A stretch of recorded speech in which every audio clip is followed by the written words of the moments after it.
Hogwarts. Starting to make medicine from the Snape family. Chapter 1. 1991, The Gloomy Basement of Spinner's End. Rode scooped 2 teaspoons of powdered snake fangs into a cauldron. He picked up the stirring rod and stirred counterclockwise along the inner wall of the cauldron. Rode's light blue eyes and delicate features were reflected in the potion. In his previous life, he was a diligent chemistry graduate student. Now, he was still a young wizard making potions. Originally, Rode had managed to survive in this world through his eloquence and actions. That was until he met Professor Snape 2 months ago. Perhaps out of pity, Snape gave him the job of sorting medicinal ingredients. But what child works 10 hours a day for meager wages? Rode's fingers picked up some dried nettles. He had been processing materials all this time, which gave him a clear understanding of each one. Snape frowned and snorted coldly. If you don't do well, I'll punish you by making you clean bowtruckle boils with your bare hands. He was dressed in a black wizard's robe, his greasy black hair clinging to his sunken cheeks. He resembled a large black bat. Rode steadily dropped the tentacled slug into the solution. After a while, he removed the cauldron from the fire and placed it on the table. He used tweezers to pick out a porcupine quill and pressed it against the inner wall of the cauldron, slowly releasing the tweezers. The falling porcupine quill did not splash, and the potion eventually turned a pale green. Scab potion mastery full. Continuing to brew may lead to unexpected changes. Sir, was there a problem with my brewing process? Rode asked. The scab potions you've brewed recently have been good. Snape's deep, cold gaze fixed on Rode. However, because you picked up the dried nettles with your bare hands, I've decided to deduct. Snape didn't continue, suddenly realizing this was in his home laboratory. He raised his hand then lowered it again. Rode stood awkwardly in place, taking out a crystal bottle and slowly pouring the pale green potion into it. Sir, may I learn a new potion? Rode said softly, his eyes gleaming with anticipation. Snape seemed not to notice, saying coldly, I don't have time to teach you. Read a book and learn it yourself. He pulled out a copy of Complete Potion Knowledge from his robe and placed it in front of Rode. He looked at Rode meaningfully, a difficult to describe smile playing on his lips. I'd like to see how far you can go without my help.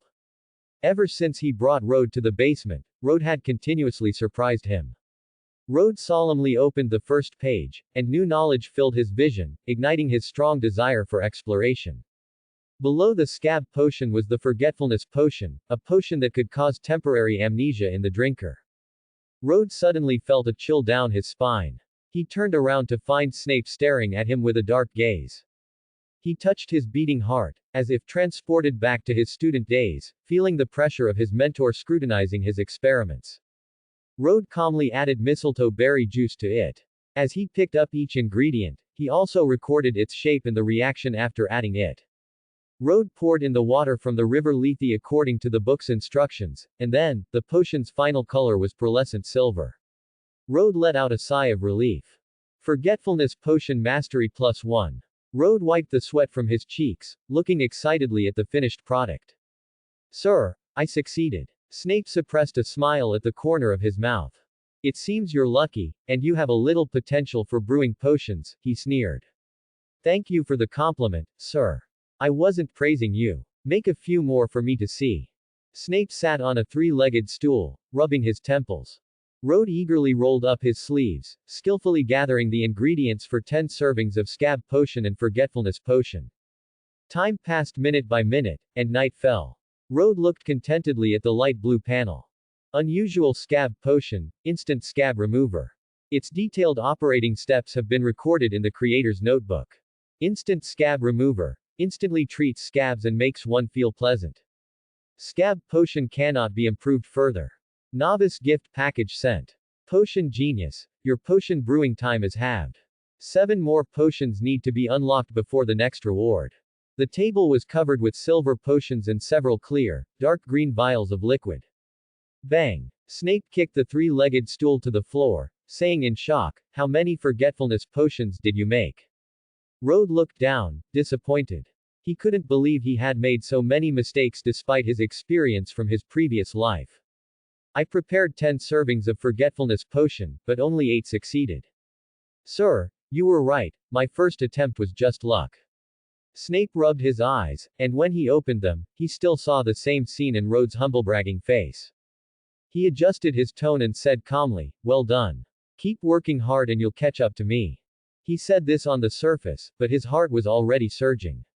I don't know what you're talking about. My success rate for brewing potions the first time was nowhere near yours. Was this what I was like before? For the first time, Snape felt irony in someone else's words. It's very late now. You should go home. He grabbed Rhodes' hand, who was still reaching for ingredients. Rhodes reluctantly lowered his hand, gazing at the readily available ingredients. My experience. He brushed the dust off himself. Sir, I'll be going then. Rhodes left through the back door as usual, the pale moonlight sweeping across his cheek. Name: Rhodes Matthews. Age: 11 inches. Occupation: novice wizard. Spells: none. Potions: Scab Potion Mastered, Forgetfulness Potion 9/50. Trait: Potion Genius. Creator's Notebook. Instant Scab Remover recorded. Rhodes leaned by the window, watching a gray eagle owl fly past. It clumsily crashed into a large tree, losing a few feathers from its head. What a silly bird, Rhodes said with a laugh. The eagle owl seemed to hear Rhodes speak, its yellow eyes staring intently at him. It flapped its wings and wobbled towards Rhodes, apparently quite shaken by the impact. This can't be a silly bird sent by Hogwarts, can it? Rhodes said with a wry smile. The eagle owl perched on the window, then suddenly lowered its head, flapped its wings, and flew off, letting out an angry, hoo-hoo. Rhodes picked up the envelope. On the back was a purple wax seal and a shield crest, with a capital H, surrounded by 4 animals: a lion, an eagle, a badger, and a snake. Rhodes excitedly opened the envelope. This was the starting point of his journey to learn magic. Hogwarts School of Witchcraft and Wizardry. Headmaster: Albus Dumbledore. Rhodes skipped over the meaningless titles and went straight to the important content below. Dear Rhodes Matthews, we are pleased to inform you that you have been accepted to Hogwarts School of Witchcraft and Wizardry. Deputy Headmistress: Minerva McGonagall. No money, what tools can I buy? Oh, right, Snape hasn't paid me for today. A cold gust of wind scattered Rhodes' thoughts. Early in the morning, Rhodes pushed open the creaky wooden door. He saw a bulging bag placed at the entrance, and he opened the heavy bag with a puzzled expression. Inside were shining galleons, a letter, and a ticket for platform 9 3/4. The letter read, I am Snape. There are 60 galleons inside. The extra 10 galleons are yesterday's wages. At least you have some self-awareness, Rhodes muttered. The letter concluded, remember to come to work after you finish shopping. The 50 galleons are in advance. I spoke too soon, you demon who employs child labor. Rhodes cursed, his face flushing. Charing Cross Road, London. Rhodes walked to the mottled black painted wooden door of the leaky cauldron. Rhodes exhaled a breath of stale air, then pushed the door open. The dim environment made him blink uncomfortably. Diners passionately clinked their glasses, drinking and slurring praises to each other. Rhodes cautiously walked towards the bar. Suddenly, a drunken bearded man stepped out and blocked Rhodes' path. He stared at Rhodes with wide eyes, as if seeing a child alone in the leaky cauldron was a strange sight. Hey, why is there a kid here? Uncle, I'm looking for Mr. Tom, Rhodes replied politely, stepping back a few paces. Tom, your grandson is looking for you. The bearded man shouted, a wave of alcohol fumes wafting over. He's not my grandson, what are you yelling about? Oh, my mistake. I thought, who else would come looking for you alone? The bearded man awkwardly left. A white-haired old man in a greasy old coat emerged from behind the bar. Mr. Tom, I'm a new student at Hogwarts. The letter said to find you. Are you alone? Come with me, Tom said, looking at Rhodes curiously. Rhodes followed him through a small door behind the bar. They arrived in a small, walled courtyard with a rubbish bin in front. Count up 3 bricks from the rubbish bin, then count across 2 bricks, and finally tap it 3 times with the tip of your wand. Tom picked up his worn wand and tapped the designated spot. Immediately, the tapped brick vibrated violently, and the surrounding bricks moved like living things, eventually forming an arched doorway in the center. Behind the archway, a winding cobblestone street appeared. Remember the location of the rubbish bin, so you won't forget it when you come back here in the future. I understand, Rode nodded obediently. You'll see Ollivander's wand shop when you go out.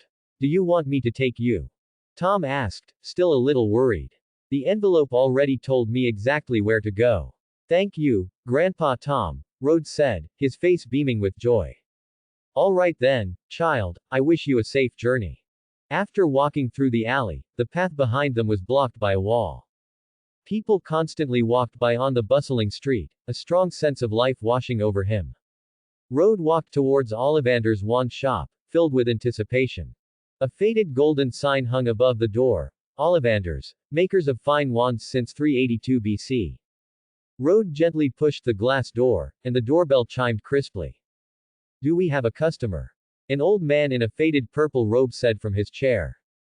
Child, are you alone in the shop? Ollivander scratched his sparse, snow-white hair. Yes, Rode replied, curiously looking at the thousands of wand boxes around him, each covered in a thick layer of dust.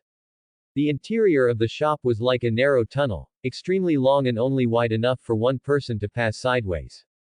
Ollivander's silver-white gaze fell into a moment of contemplation. My apologies, I was just thinking about something. Welcome to Ollivander's, young wizard. Ollivander stood up, a smile on his face. Now, let me choose the right wand for you. Oh, my slow mind, it's the wand that chooses the wizard, of course. Ollivander tapped his head with his hand, as if to clear his muddled thoughts. Which hand do you use? Ollivander's silver-white eyes seemed to pierce through people's hearts. Right hand, Rode said, extending his fair hand. It seems you value these hands. Then, how about this one? Cedar wood, unicorn hair, 9.5 inches long. As soon as Rode took the wand, it uncontrollably fell to the ground. Rode looked at everything in confusion, realizing he hadn't done anything. Was it wrong? If not this wand, let me think. Perhaps a dragon heartstring would suit you. Its magic is powerful, suitable for long brewing times and difficult spells. Ollivander stepped onto the old wooden ladder, reaching for a wand box on a high shelf with a trembling hand. The dilapidated ladder groaned under his feet, unable to bear the weight, and Rode immediately reached out to steady the wobbling ladder. Ollivander descended, holding a dusty box, and brushed the dust off with his hand. You truly are a kind child. Try this sycamore one. It suits curious wizards. If the owner falls into a monotonous life, the wand will gradually lose its responsiveness. Sycamore, dragon heartstring, 11 inches long. Ollivander handed Rode a light tan wand with swirling patterns. Rode solemnly took it. As soon as the wand touched his palm, a warm current surged, resonating with the magic within him. Rode gripped the wand, as if hearing silent approval. Rode moved with his heart's desire, waving the wand in his hand. It trailed a golden red streak in the air, like the tail feathers of a phoenix, dignified and graceful. It truly resembles the trail fox leaves in the air. Will you be the next him? Ollivander watched the scene, a slight smile on his lips. Rode looked at the wand in his hand with novelty, even more pleased with it. 7 galleons, thank you for your patronage, Ollivander said with a smile, extending his hand. The bulging bag instantly deflated a little. He wondered if this money would be enough. If not, he would have to go back to Snape for more odd jobs. Always maintain your curiosity, and do not stray from the path, Ollivander kindly reminded him. I will. What could be more captivating than wonderful magic? Rode answered sincerely. Rode left the wand shop and prepared to go to Madame Malkin's robes for all occasions to buy his standard school uniform. The sunlight on the wand cast a honey-colored glow, forming tiny golden specks of light. Rode pushed open the door, and the neat and luxurious environment immediately met his eyes. Is there a new young wizard? A lady in a dark purple robe greeted him with a professional smile. Oh, and a handsome young man too. Come over quickly for a fitting. Madame Malkin pointed to a round stool beside her. Rode stood on it, and Madame Malkin picked up a magical tape measure. The tape measure automatically wrapped around Rode's body, precisely recording what should be his measurements. Are you planning to buy a standard school uniform or a custom-made outfit? A standard school uniform, Rode replied calmly. All right. Madame Malkin used brass scissors to cut the appropriate parts on the spot. Finally, magical needles flew automatically, guiding the thread to sew, and a pure black ankle-length robe appeared before Rode. After trying it on and confirming it fit, Rode paid 2 galleons and hurried to the bookstore. Rode pushed open the door of Flourish and Blots, and the doorbell chimed in his ears. The ceiling was high, with floating candles hanging, casting a dim light. Is there anything you need? A young witch said gently. I'd like to buy some books, Rode said, looking around. The dark brown wooden shelves were filled with a variety of books, stirring Rode's restless heart. So many books. I need endless knowledge. Guided by the witch, Rode headed towards the Temple of Knowledge. A desk was piled high with all sorts of books, forming a circle, and brown curly hair was constantly moving. Rode walked over curiously. Classmate, what are you doing here? Rode said tentatively. He didn't expect to meet the second important character from the original story so soon. I'm sorry, am I blocking your way? Hermione stood up, giving a polite but distant smile. Hermione had a doll-like face, paired with bright amber brown eyes, and her whole being exuded vitality. She also had a prominent pair of front teeth. No, my name is Rode Matthews, I was just curious why there are so many books here. I just couldn't control my hands, and somehow I picked up all of these. Hermione frowned, the books on the desk piled up like a mountain. If you were the one who took all these books, I can't imagine what I'd do on my first day of school. Rode covered his face with his hand, pretending to be distressed. Of course not. We only need to study. Standard Book of Spells, Grade 1 Foot, A Beginner's Guide to Transfiguration, Magical Drafts and Potions. Hermione rattled on, her eyes sparkling with the light of knowledge. Rode helplessly covered his face. You can stop now, I already know what books I want. I feel your passion for learning, truly worthy of being the future Gryffindor's encyclopedia. Listening to you, there are quite a lot of classes at school. Are there any classes we can skip? He continued. He remembered the good old days in university when he skipped some easy classes to study in the library. We cannot not go to class, every class is worth listening to. Hermione looked at the refined Rode with dissatisfaction. She disagreed with what Rode said. What I mean is, we can self-study in advance, and then decide whether to attend based on our own situation. Rode spread his righteous ideas to Hermione. If the professor isn't good, listening to him won't be of much use. Rode didn't specifically name anyone. No, I can't do that.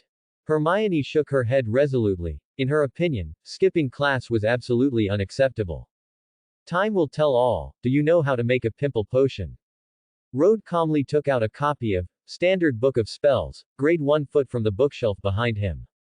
It's powdered snake fangs, dried nettles, horned slugs, and porcupine quills. Hermione blurted out. What about the forgetfulness potion? Rode opened the first page, and Lumos appeared before his eyes. Hermione stammered, unsure what to say. I don't know how, what about you? She countered. River Lethe water, valerian sprigs, and standard ingredients, etc. After saying this, a strange feeling welled up in Rode's heart. He lightly pressed his thumb against the wand, and his wrist flicked slightly upwards. At the same time, he chanted the spell, a surge of magic flowed from his fingers, and his wand left a golden glow in the air. Lumos proficiency +1. Hermione stopped flipping through her book, staring wide-eyed at everything. Did you just learn this magic? Pretty good luck. Rode was quite satisfied with his performance. I forgot to introduce myself, my name is Hermione Granger. Hermione opened, Magical Drafts and Potions, and her mouth dropped open in surprise. How do you know so much? Manage your time wisely, and you can too. Of course, Rode wouldn't say that he had been Professor Snape's slave for 2 months. Well, I now think your method makes a little sense, but I still can't agree. Hermione bit her lower lip. Can I borrow A Beginner's Guide to Transfiguration, next to you? Rode showed a gentle and refined expression. Ah, okay. Hermione reacted by handing the book from the pile to Rode. Are you here alone? Hermione looked behind Rode. Yes, it's much more comfortable alone. Rode said calmly, but a hint of loneliness inadvertently showed. Aren't you here alone either? How does it feel? My parents came with me, but they went out for a bit. Hermione walked over to Rode's side. Where did you learn your potion knowledge? This is your first day in Diagon Alley, isn't it? Hermione looked at Rode curiously. I work at a place, and I happened to learn some things there. Rode was dazzled by the light of knowledge in her eyes, unable to open his own. Where is this place you speak of? Can you take me with you? Hermione excitedly waved her small hands. Rode silently looked at Hermione. If Professor Snape knew I took Hermione there, he would surely punish me severely. I shouldn't be so eager. Seeing Rode didn't answer, Hermione understood that Rode had something he couldn't say. So she sat back on the sofa, feeling dejected. Even if I told you the location, your parents wouldn't let you go alone. Rode comforted Hermione's low spirits. Hermione nodded in agreement. She didn't want her parents to worry because of her studies. I can tell you what I've learned, and it'll help me review. Just don't mind me. Rode took the opportunity to sit next to Hermione. Hermione's eyes sparkled. Really? Won't it trouble you? One person's knowledge is limited. With another person to discuss with, I can also gain a lot of benefits. Rode explained to her. Can you tell me how to make a pimple potion? Hermione took out a blue notebook and looked at Rode expectantly. I'll tell you from the beginning. The setting sun streamed through the window onto the desk, and Hermione diligently wrote down what Rode said. Do you also like potions? Neat and elegant handwriting lay before Rode. I don't just like potions, I like all knowledge. Hermione closed her notebook. Was your Lumos the first time you learned it? Hermione's gaze fell on Rode's face. Yes, the first time I saw that sentence, a magical power seemed to flow from my fingertips, and it just succeeded naturally. Rode softly chanted Lumos, and the wand in his hand shone brightly under the glow of the setting sun. Lumos proficiency +1. I wish I could succeed on the first try like you. Hermione showed an admiring look. I believe you can do it. It's getting late, see you at school. Rode got up from the sofa and picked up the books he needed. Goodbye. Hermione clutched the notebook in her hand and waved to Rode. Boss, how much do these books cost? 7 galleons. Rode walked quickly through the bustling crowd, tucking his wand into his embrace. Professor Snape will definitely mock me indirectly. I owe him so much money. Why do I still have to earn money in another world? Why are you back so late? Snape stood at the back door, staring coldly at Rode. A small problem occurred, which is why I'm late.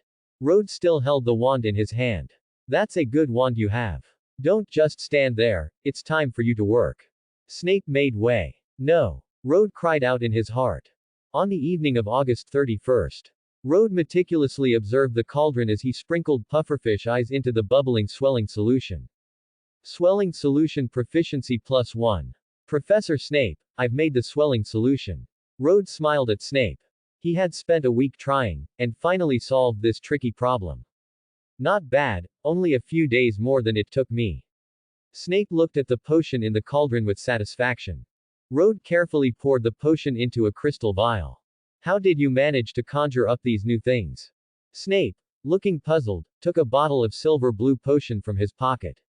At the time, I was thinking if I could add more effects to the forgetfulness potion, and then I just picked up materials and tried things out specifically. After continuous attempts, I eventually muddled my way into making the dreamless sleep potion. Rode explained. Snape said nothing, sighing regretfully. You truly are a genius, it's a pity I cannot personally teach you. Are you going to sell these potions? Snape handed Rode a bottle of pimple potion and the dreamless sleep potion. Sir, please help me sell these potions. I don't want to be distracted by it. Alright, then we'll split it 60/40ths, you get 60 and I get 40. Snape nodded. Oh, and at Hogwarts, we'll pretend this is our first meeting. Snape looked at Rode solemnly. I understand, sir. Rode put the potions into his pocket. Early in the morning, London, King's Cross Station. Rode arrived outside platform 9 3/4, dragging his bulging suitcase. There weren't many people around, most seemed unfamiliar with this train. A staff member enthusiastically asked Rode if he needed help. Rode politely declined, as he could lift the suitcase with one hand. The suitcase looked heavy on the surface, but Rode had already cast the levitation charm. Rode walked into the quiet station. Charms. Lumos maxed, levitation charm maxed, Alohomora maxed. Potions. Swelling solution 1/100th, pimple potion, dreamless sleep potion. Until the next reward, there are still 3 potions and 1 unknown potion needed. These charms, being the knowledge taught in a first-year wizard's first charms class, naturally posed no difficulty for Rode. Rode easily mastered them in his spare time from potion making. A rolling sound broke the silence. Rode looked back, thinking something was about to crash into him. Hermione, dressed in her standard school uniform, had hair like soft clouds. Rode, what have you learned this past month? Hermione walked towards Rode, dragging her suitcase. Not much. Rode rattled off the charms and potions he had learned as if reading a menu. You even know how to brew 3 different potions. It seems I was too lax during the holidays. Hermione clenched her small hands. Although I've learned all the textbook content, I can't make potions at home. A hint of regret flashed in Hermione's eyes. It's all right, you'll be able to brew potions yourself at Hogwarts. By the way, did you also use the levitation charm, Wingardium Leviosa, on your suitcase? Rode's lips curved slightly upward. It's Wingardium Leviosa. Why can you still cast the levitation charm even though you mispronounced it? Hermione drew out the gar sound long and clear, quickly correcting Rode's mistake. I was just checking if you were tricking me. Turns out you really did read the whole textbook. Rode teased. Is that how you see me? Hermione turned her face away, a little annoyed. Rode is such an impolite fellow, I'm not talking to him anymore. Hermione secretly drew circles in her mind. The piercing whistle of a train grew louder, and a deep red steam locomotive pulled into the station. It puffed out smoke, and a circular sign on its front read, Hogwarts Express. We should go. Don't be angry anymore, I'll show you the potion on the train. Rode pulled out the pimple potion from his pocket. The moment Hermione saw the potion, her eyes instantly lit up. Rode and Hermione sat on facing padded benches, Hermione excitedly examining the pimple potion in her hand. This is simply a miracle of creation. Hermione exclaimed. It's pretty, isn't it? If you like it, it's yours. Rode said indifferently. He said profoundly, can you imagine different materials mixing together to produce different chemical reactions? Every change makes me feel fresh, and every step of exploration fascinates me. Rode held Fantastic Beasts and Where to Find Them in his hand. With every word he spoke, his eyes seemed to sparkle. This is why I love potions, all this unknown makes me curious. Hermione reluctantly returned the potion to Rode. So you also read Fantastic Beasts and Where to Find Them? She said, surprised, when she saw the book in Rode's hand. I forgot to tell you, I successfully cast Lumos Maxima, on my first try. Hermione's wand glowed with a gentle white light. Thank you for your encouragement. Hermione said. Knowledge is our best friend, it's about reaching a consensus with them, not luck. Rode opened the first page of Fantastic Beasts and Where to Find Them. Hermione's face flushed slightly. Hee hee, I'll accept your praise. Which animal in this book do you like? The Keelin. It always reminds me of the past. Rode flipped to the Keelin page and said without hesitation. What is your past? Are your family Muggle? Hermione asked carefully. Rode looked at the passing scenery outside the window, something like that. Rode didn't tell Hermione about his past. Hermione rested her chin on her hand, looking at Rode with sincere eyes. I'm a Muggle too. Can we help each other at Hogwarts? I don't want to be among the worst. Of course, you can. Don't worry, not many people can memorize the entire textbook. The compartment door was pushed open by a short, stout, round-faced boy. Neville anxiously said, have you seen my Leifu? He's a lovely toad. Sorry, we haven't seen Leifu. Hello, my name is Hermione Granger. Hermione stood up and walked over to him. My name is Neville Longbottom. Sorry to bother you, I'll go ask in the other compartments. Neville turned to open the compartment door, but Hermione stopped him. Rode, I'm going to help him find his toad, are you coming? I won't go. I want to research how to make other potions. You two go ahead. Rode said calmly. Everyone has their own path to take. The unknown realm of potions attracted him to explore, and he wanted to see if he could create some unexpected potions. Hermione walked back into the compartment, head bowed and looking dejected. We searched all the compartments on the train, but we still couldn't find Leifu. But you tried, didn't you? Rode said softly. But we still didn't find him. If only I knew Accio, the outcome wouldn't be like this. Hermione stared blankly out the window, where the night scenery remained still. Hogwarts had arrived. Please leave your luggage on the train. The staff will deliver it to the school for you. The train's announcement repeated this sentence constantly. Let's go, Hermione. Rhoda took out the forgetfulness potion and placed it in front of her. Hermione snatched the forgetfulness potion, her eyes instantly lighting up.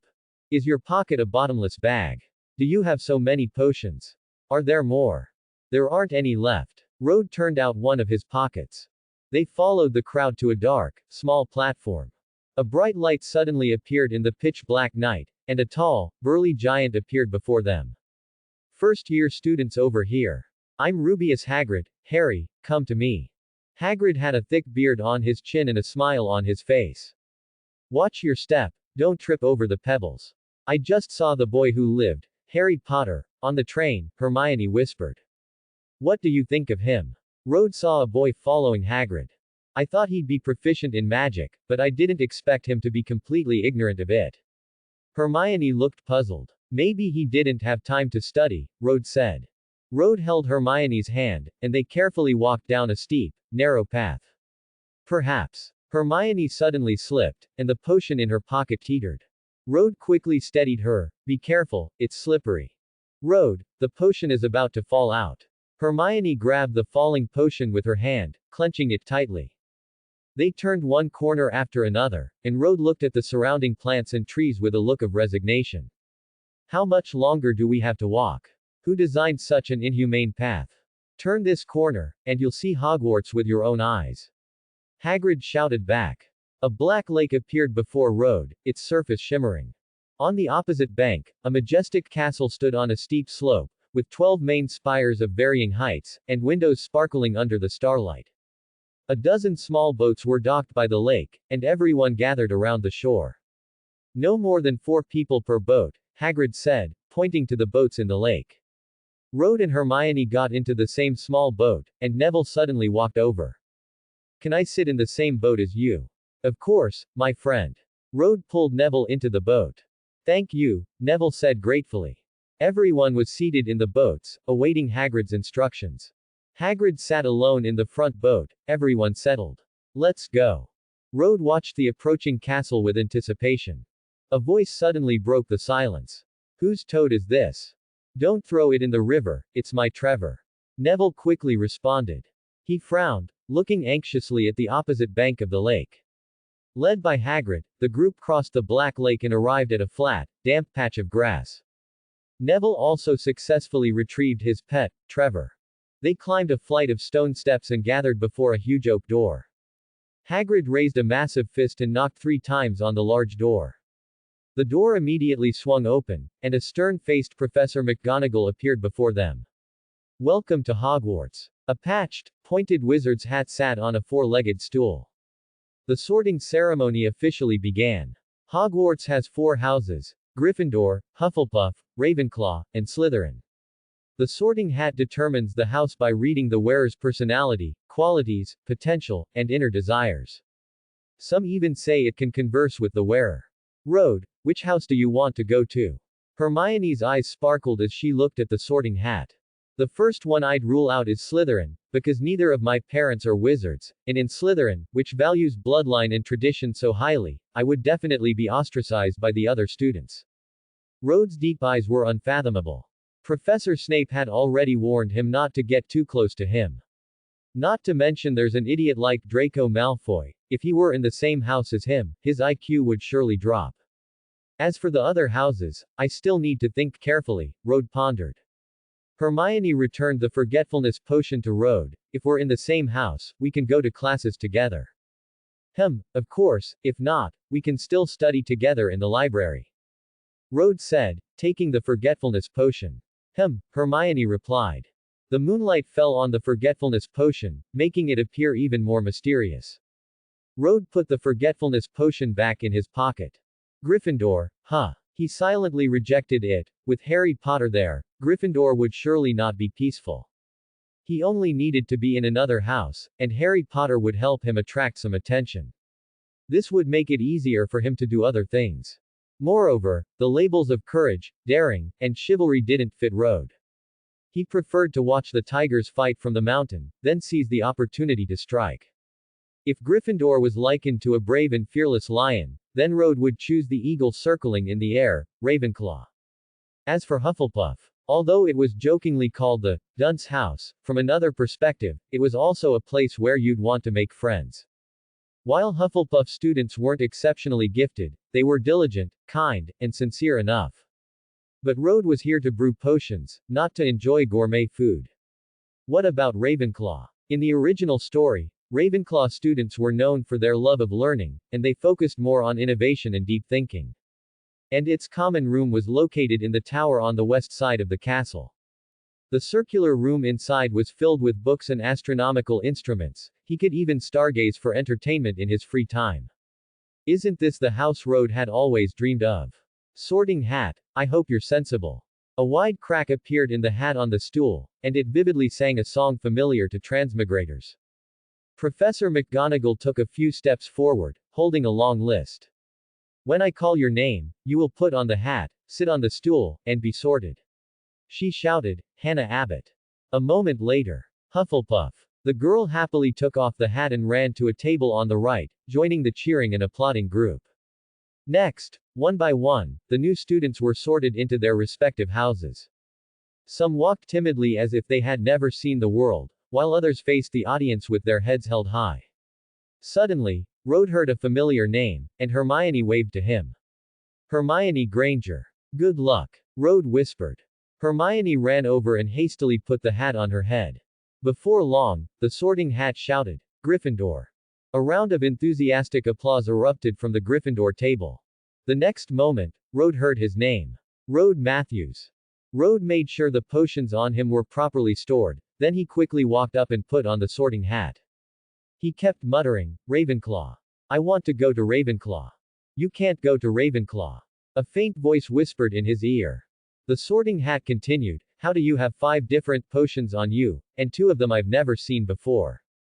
You can't go to Ravenclaw, you should go to Slytherin, where there are countless resources suitable for your growth. Doesn't the Sorting Hat respect other people's opinions? You're forcefully twisting my will. Road kept muttering in his heart. All right, Ravenclaw might be a good choice, but you can seriously consider my suggestion. The Sorting Hat said stubbornly. No. Road didn't want to get entangled with it anymore. The hat was silent for a few seconds. Stubborn little fellow, but Ravenclaw truly needs a mind like yours. As you wish, little wizard who loves to explore. The Sorting Hat shouted, Ravenclaw. A rhythmic applause erupted from the blue-green table located on the left side of the Great Hall and close to the bookshelves. However, the sound was much quieter than Gryffindor and Slytherin. Road took off the hat and slowly walked towards the Ravenclaw long table. Several Ravenclaw students stood up and greeted Road. The leading girl said, Ravenclaw welcomes you. I am Penelope Clearwater, your senior. Junior, with your calm and composed way of handling things, I almost thought you weren't a first year. You clearly belong in Ravenclaw. Penelope didn't stint on her praise. Senior Penelope, you flatter me. Road showed a polite smile. Junior, find a place to rest. Penelope pointed to the empty seat beside her. Road did not sit next to her, he found a quiet place to sit down. He looked up and saw Hermione waving to him from the Gryffindor table. Hermione was grinning, her front teeth particularly noticeable. After Road responded to Hermione, he felt there was nothing interesting in watching others. So he mentally rehearsed the experiment process for the Wiggenweld potion. He didn't notice a very pretty dark-haired girl coming to find him. Hello, my name is Cho Chong, nice to meet you. Cho gracefully extended her hand. Road was startled, he only realized Cho was standing in front of him after he reacted. May I ask if you need anything? Road shook her hand. I was at the last step, and you just ruined everything, kid. Sigh, it's all the fault of being handsome. Nothing really, it's just that there aren't many people in Ravenclaw, it's too quiet, I'd like to sit next to you, is that okay? Cho showed a sweet and lovely smile. Anything is fine, just sit wherever, we're all classmates. Road pointed to the seat on his left. I admit you're cute, but can you please not disturb my studies? Have you previewed your textbooks? Cho asked curiously. Only a little, I haven't looked at them seriously. Road replied indifferently. Then you, Cho hadn't finished her sentence when she was drawn by Professor McGonagall's voice. Harry Potter. You mean the boy who lived? Let me see him quickly. Rode heard the whispers beside him. Most of the people present were captivated by Harry Potter, and Rode looked at him with interest. A thin, bespectacled boy with messy black hair. The savior's attire is so unpretentious, truly a rare sight. The moment he put on the tattered sorting hat, everyone dared not speak, quietly waiting for the result. Until the sorting hat shouted, Gryffindor. The great hall erupted in thunderous cheers and applause.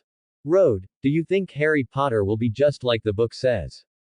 Cho looked intently at Harry Potter. I'm not sure, why don't you go make friends with him? Rode wished she would leave him quickly. That wouldn't be very good. After Cho said this, she fell silent. Next, the sorting hat announced the remaining first years. Rode only recorded 3 Ravenclaw boys. They were Terry Boot, a dark-haired, bespectacled boy, Michael Corner, a dark-skinned, curly-haired boy, and Anthony Goldstein, a light olive-skinned, dark, curly-haired boy. As the last student was sorted into Slytherin, Professor McGonagall collected the parchment and the sorting hat and left. Albus Dumbledore, sitting in a large golden chair, stood up, and with a smile, he spread his arms to all the students. Welcome everyone to Hogwarts for a new school year. Before the feast begins, I would like to say a few words. And they are, nitwit, blubber, oddment, tweak. Thank you all. The sudden applause startled Rode, he had just been studying in his mind. Rode, why aren't you applauding? Cho asked. I was just thinking about something and wasn't paying attention. Rode scratched his head awkwardly. Amidst the enthusiastic applause and cheers, the formerly bare tables were filled with food, such as roast beef, pork chops, lamb chops, and so on. Both meat and vegetables were available, and the long-hungry students feasted on the food in front of them, praising its deliciousness to others. When everyone had eaten their fill, the remaining food vanished instantly. The tables became clean as new again, and in a moment, various desserts appeared before everyone. Students ate desserts while discussing what they had seen and heard around them. The inescapable topic was bloodline. My family is a pure-blood family, and all my family members are Slytherins. This voice was so loud that Rode could hear Draco Malfoy's idiotic remark from a distance. Rode ate his dessert with a wry smile, while Anthony Goldstein beside him looked eager. Rode, what about you? My parents are no longer alive, and they were not magic users. Rode replied calmly. I'm sorry, I didn't realize. Anthony looked remorseful. It's fine, I'm used to it. Rode waved his hand. Are you short on money now? If you need some, I can give you some, as an apology. Anthony said sincerely. Rode said expressionlessly, I have enough money for now, no need, thank you. Finally, everything on the tables disappeared. The Great Hall fell silent the moment Dumbledore stood up. He gave a few notes of caution to everyone present and sang a song with them.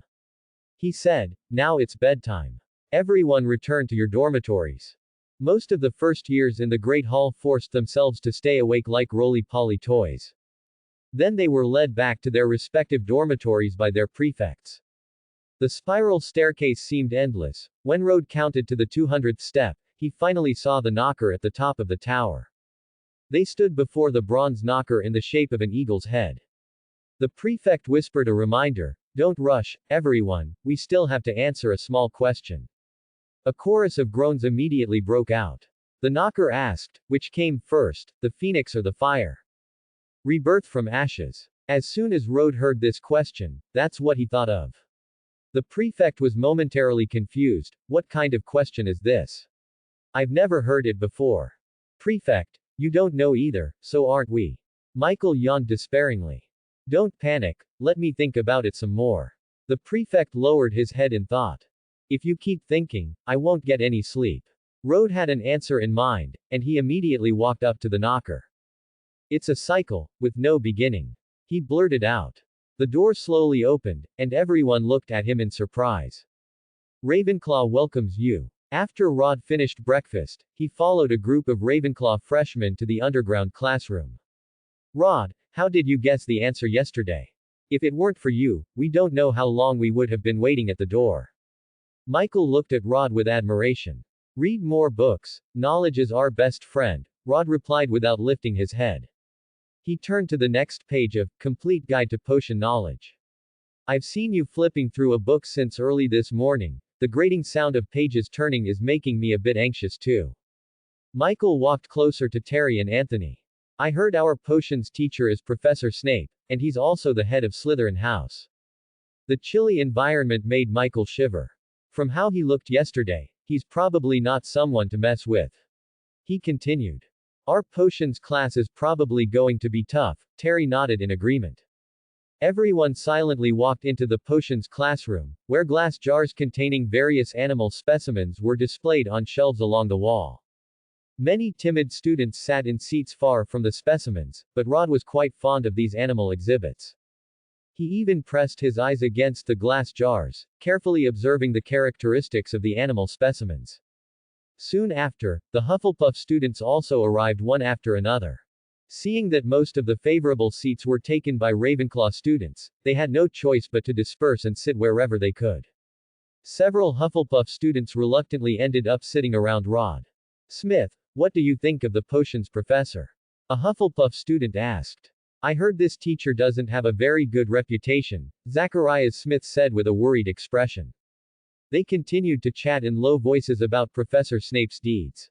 Rod was so bothered by the noise that he couldn't read, and he was about to remind them. Their whispers suddenly ceased. Professor Snape walked in, dressed in a black wizard's robe, holding a roll call book. He scanned the entire classroom with a dark gaze, and many students were so intimidated that they lowered their heads. Then he opened the roll call book and began taking attendance. Seeing that no one was late for the first class, his stern expression softened slightly. Potions is a subject that demands rigorous science and precise craftsmanship. His voice was just loud enough for everyone to hear. If I find any of you not following the instructions in the textbook, you will regret it. His eyes fixed directly on the Hufflepuff students. Smith nervously swallowed, a movement that Snape immediately noticed. Snape suddenly said, are dried nettles added directly to the cauldron, or did they require pre-treatment?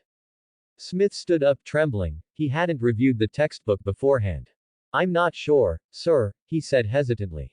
Sit down. Snape said angrily, since you failed to answer the question correctly, I've decided to deduct 1 point from Hufflepuff.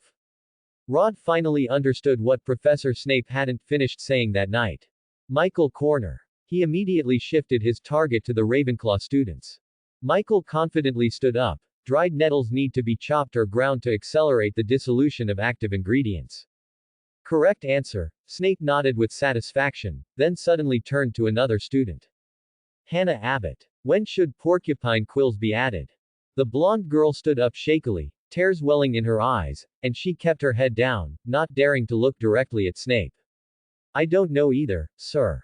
She said in a hoarse voice, as if she would burst into tears if Snape continued to question her. I know Hufflepuff students are all so ordinary, but I didn't expect. Snape didn't finish his sentence. He shifted his gaze to Rod Matthews. The cauldron needs to be removed from the flame before adding the porcupine quills. Rod stood up and said loudly. Did you hear that clearly? Snape waved his hand, signaling Rod to sit down. Smith hadn't heard Snape's words. He was lost in thought. Snape didn't specifically target one person but mercilessly targeted everyone. He divided the Ravenclaw and Hufflepuff students into pairs. However, the total number of students from both houses was an odd number, making Rod the only one left alone. His classmates around him looked at him with a sense of relief, as if celebrating that they weren't the lucky one. Rod, of course, didn't mind. He was even worried that someone might disrupt his potion-making rhythm, so being alone was perfectly fine. Snape began to instruct them on brewing the Boil Cure potion. He walked back and forth in the classroom, his long black cloak trailing behind him. You make the swelling solution, Snape said in a ghostly whisper as he floated past Rod. Rod had made the swelling solution before, so he proceeded step by step with ease. Until he heard a miserable scream, and a cloud of acidic green smoke suddenly erupted. The solution in the cauldron spilled everywhere, burning holes in many students' shoes, and they all stood on their stools. The worst off was Smith. He was covered in the potion. He let out a pig-like howl. It hurts, sir, please help me. Idiot. Didn't I tell you before? Snape roared, waving his wand to clear away the spilled potion on the floor.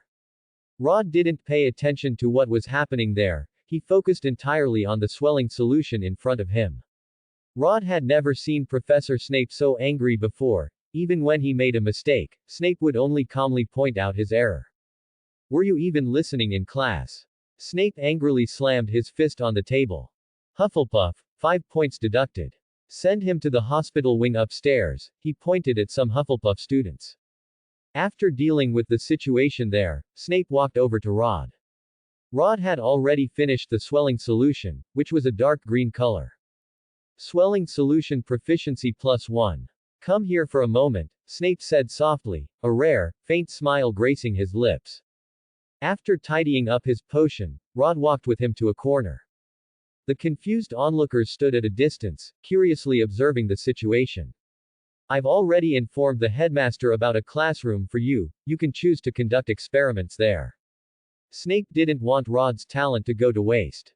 Specifically, go find Professor McGonagall, you'll give her the Wiggenweld potion in a month. He looked calmly at Rod.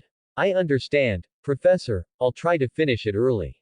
Rod looked at Snape gratefully, he hadn't expected him to prepare everything so quickly. That's all I have to say. Snape's tone suddenly shifted. Rod. Look at what you've made. I can't even look at it. Rod immediately reacted, saying, I'm sorry, Professor. Rod cooperatively lowered his head in apology. Life is like a play, purely relying on acting. Rod, Professor Snape is too mean. You were working alone, and he was still so harsh on you. On the way after class, Anthony complained. And he didn't give us any points. I counted carefully. Hufflepuff lost a total of 13 points, and we lost 4. He grumbled. Rod walked quietly along the path. Rod also hadn't expected Professor Snape to be so strict with students in class. As Rod stepped out of the underground classroom, the warm sunlight dispelled the chill from his body. Rod, are you going to the library this afternoon? Terry's brows furrowed. We can work on our essay about the boil curing potion there. We're freshmen, and he wants us to write 5 inches of content. How am I ever going to finish it? Michael said with a bitter expression. I'm going to the library. Rod put away a comprehensive guide to potions. If you two have trouble, you can borrow my essay to look at. Terry's brows relaxed, Michael's face lit up with a smile, and Anthony waved his fist. Rod, you're really too kind. Then I won't go to the library. There's still a long time until the next class anyway. Michael said happily. He was eager to play Quidditch and enjoy the afternoon game. As Michael walked towards the other Ravenclaw students, Rod immediately called out to him. Rod looked at him seriously and said, have you thought this through? Everyone else is studying, and if you play all afternoon, you'll fall far behind. Do you know that? Rod tried to salvage his gradually losing enthusiasm. Michael's small face instantly fell, and his brows furrowed tightly. After a moment of internal struggle, he turned around.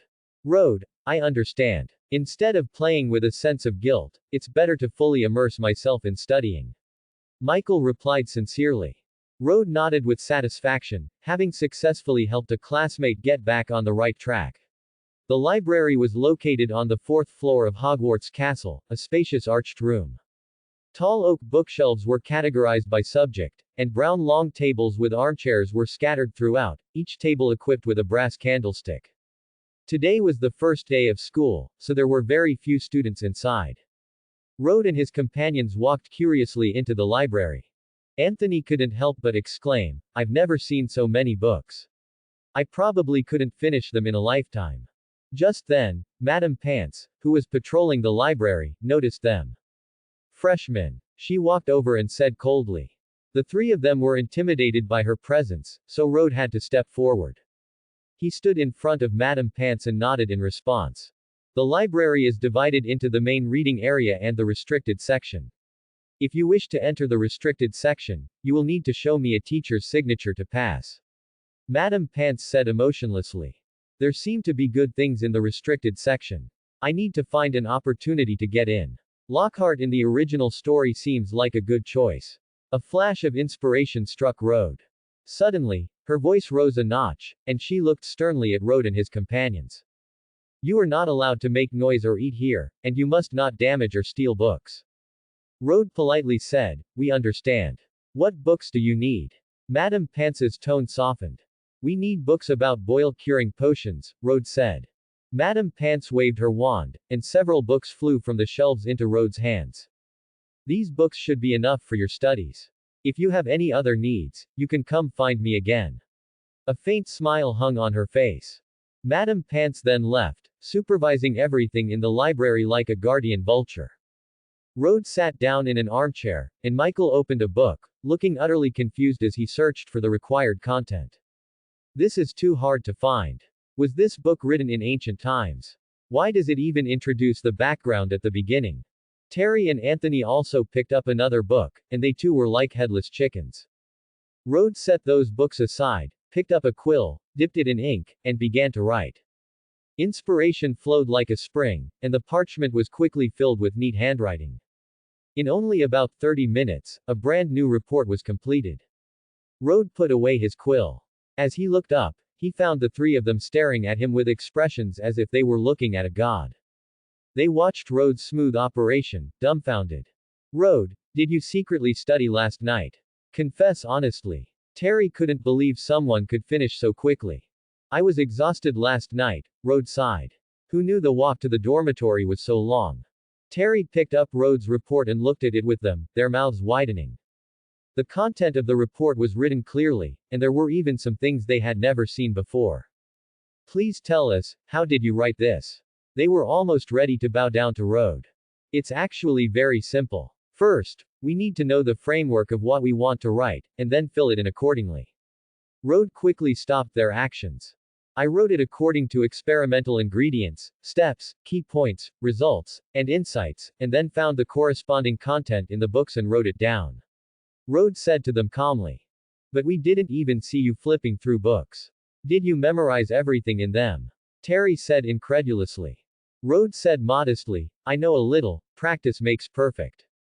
Their eyes widened like gongs, then they exchanged glances. Terry's trembling hand returned the report to Rhoda. "Rhoda, thank you. We understand. It seems we'll have to wail like mandrakes for a few more years to catch up to you, but we won't give up." Flames seemed to burn in Michael's eyes, and he quickly picked up an ink-dipped quill. However, the pen stopped on the parchment, and he hesitated to write, because he knew nothing about the experimental steps. "Rhoda, I want to ask you which books you found those things in." Michael looked at Rhoda with a bewildered expression. "You can look in 1000 Magical Herbs and Fungi, for experimental ingredients, and for experimental steps, choose Magical Drafts and Potions. There are no others." Rhoda spread his hands helplessly. They opened the books Rhoda mentioned, and with a clear idea, they suddenly understood and began to write furiously on the parchment. Rhoda put away the report, then he wandered around the bookshelves. He found a copy of Magical Theory on a shelf, and he held it in his hand, studying it carefully. Suddenly, he heard a faint sound. He turned his head and found that it was Hermione standing by a long table, which was covered with books. Rhoda sat next to Hermione, and Hermione secretly took out her wand. "Rhoda, whose class did you have this morning?" "I had Defense Against the Dark Arts this morning, and Professor Quirrell's lecture was so boring." Hermione held her wand, eager to try out spells she had learned in private. "Quirrell. The one possessed by Voldemort. I need to find an opportunity to get rid of him, preferably without me having to do it myself." Rhoda said calmly, "I had Professor Snape's class. He asks questions in class, so you'd better be prepared. Also, remember to add the porcupine quills after the fire is out." Rhoda stopped her intention to cast a spell. "I already knew that. Thank you for the reminder." Hermione smiled faintly. "Demonstrating spells here might disturb others, which wouldn't be good. I can take you to a classroom later." Rhoda said calmly. "Really?" Hermione's brown eyes lit up. "How could I lie to you? This afternoon, I'll take you to consult with Professor McGonagall." "There's no class this afternoon, right?" Rhoda leaned the back of his neck against the chair. "No class." Hermione held her notes in her hand. "That's good. I'll finish reading this book first, and I'll call you when it's time to go." Rhoda showed Magical Theory to Hermione. "Okay." Hermione opened her notes. During this time, Rhoda greeted the other three and told them to go ahead without waiting for him. Hermione was so engrossed in the ocean of knowledge that she didn't even notice Rode had left. Rode closed, magical theory, and put it back on the shelf. He walked over to Hermione. Are you finished reading? Rode whispered. I'm finished. Let's go. Hermione closed her notes. Rode led Hermione down the marble staircase. They passed the Transfiguration classroom and arrived in front of Professor McGonagall's office. Outside the door, a stone guardian statue still stood. Should we just open the door now? Hermione pointed at the stone guardian in front of them. I'll do it. It probably won't attack us. Rode looked at the stone guardian and stepped forward to knock on the door.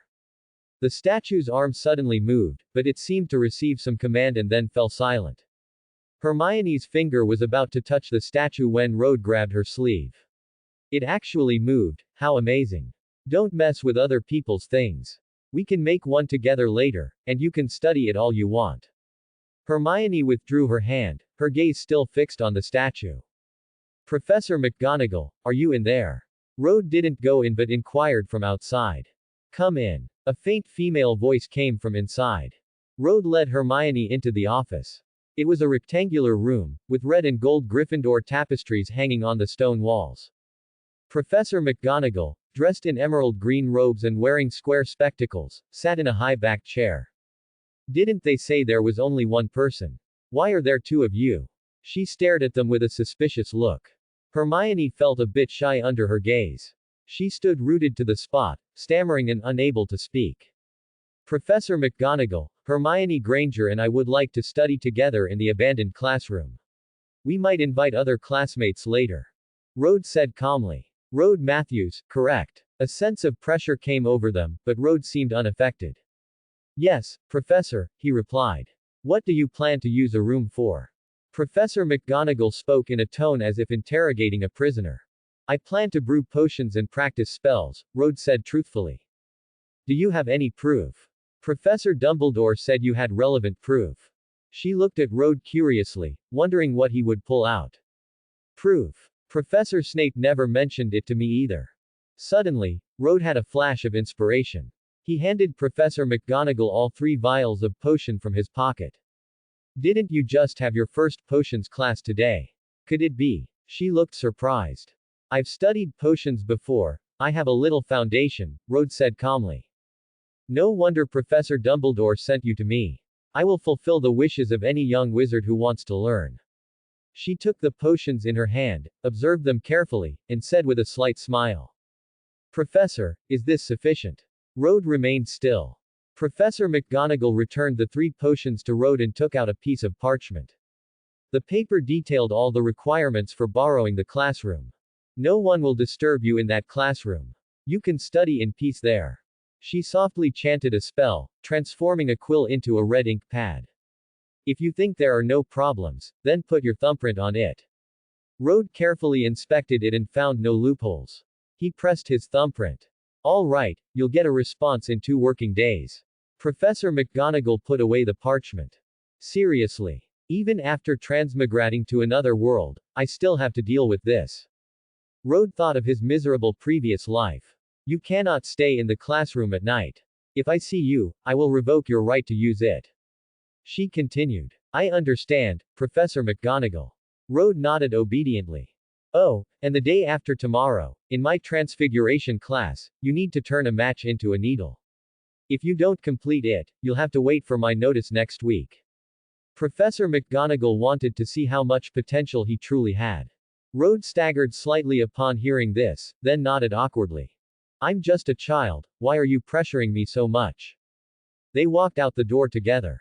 Hermione, already impatient, walked in front of Rode and held out her hand. Rode, understanding, handed over the swelling solution. She happily took it, playing with it in her hand.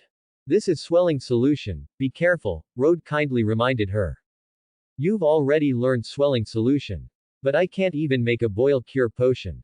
Her high spirits immediately plummeted to rock bottom, and she lowered her head, feeling dejected.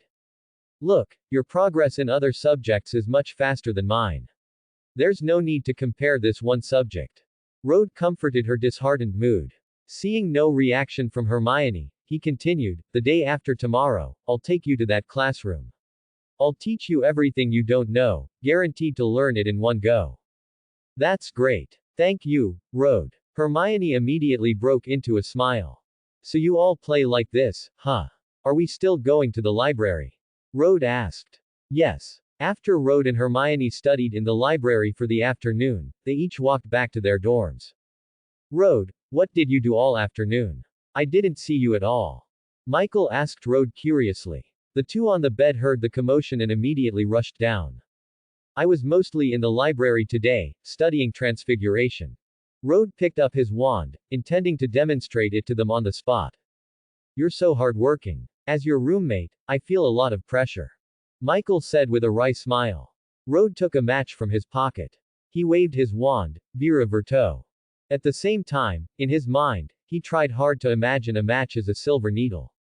Finally, the match in his hand instantly transformed into a shimmering silver needle. Object Transfiguration Proficiency +1. Rode, don't pressure me anymore. I'll study hard, okay? They said in unison, Michael even clutching his heart. When you make it big later, don't forget us little brothers, Anthony said. Big brother Rode, which subject do you plan to conquer next? Michael looked at him with admiration. I'm tired from studying today. I plan to read Magical Theory to relax. Rode walked back to his seat and opened Magical Theory. Even during leisure time, he has to compete. Michael felt as if he had seen a god walk past him. They also returned to their seats, picked up A Beginner's Guide to Transfiguration, and began to study diligently. They went from scratching their heads in frustration to calmly waving their wands. Late into the night, the lamp on Michael's desk was still on, and he continuously whispered spells. The other two were also engrossed in their textbooks. Suddenly, Michael exclaimed, "It worked. I did it." He excitedly ran to Rode with the silver needle in his hand. Hard work pays off, Michael. I have high hopes for you. Rode looked at him calmly. Rode, without you, I don't know how long I would have wasted. He happily looked at the shimmering silver needle. That's all your own effort, not mine. I'm going to bed to rest. You guys should go to sleep early too. Rode walked to his bed.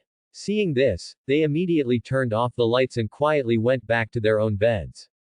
The night passed uneventfully. Rode and his roommates arrived in a spacious classroom early in the morning.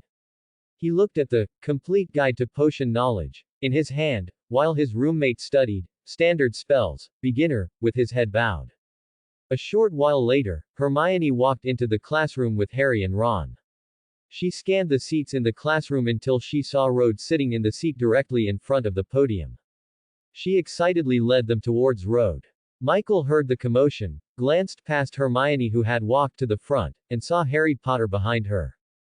It's Harry Potter. Rode, look quickly. Michael shook Rode. Rode's brains were about to be scrambled, and he looked up to see Harry standing in front of him. Hello, my name is Rode Matthews. He quickly reacted, put his book away, and extended his hand in a friendly manner. My name is Harry Potter, just call me Harry. Harry thought the person in front of him was nice, and he shook Rode's hand. Are you the Rode that Hermione often talks about? My name is Ron. Ron briefly introduced himself to them. After they exchanged names, Hermione and her companions sat in front of Rode. I never thought the Savior would be sitting in front of us, and he even greeted us. Terry said excitedly. Rode truly is our lucky star. Michael chimed in from the side. Quiet down. The professor is here. Rode reminded them. A short professor stood on a stack of books. He looked exactly like a child a few years old. Hello everyone, I am the Dean of Ravenclaw House, and also your Charms class professor. My name is Phileas Flitwick. His voice was high-pitched but clear. Charms class is an interesting subject. As long as we make the correct movements and recite the spells, unexpected things will happen. He picked up his wand, flicked and twitched his wrist, Lumos. His wand immediately emitted a dazzling light, and the students watched in amazement. You all have 10 minutes to learn Lumos, it's very simple. He extinguished his glowing wand, then waved his hands, and a feather appeared on Rode's desk.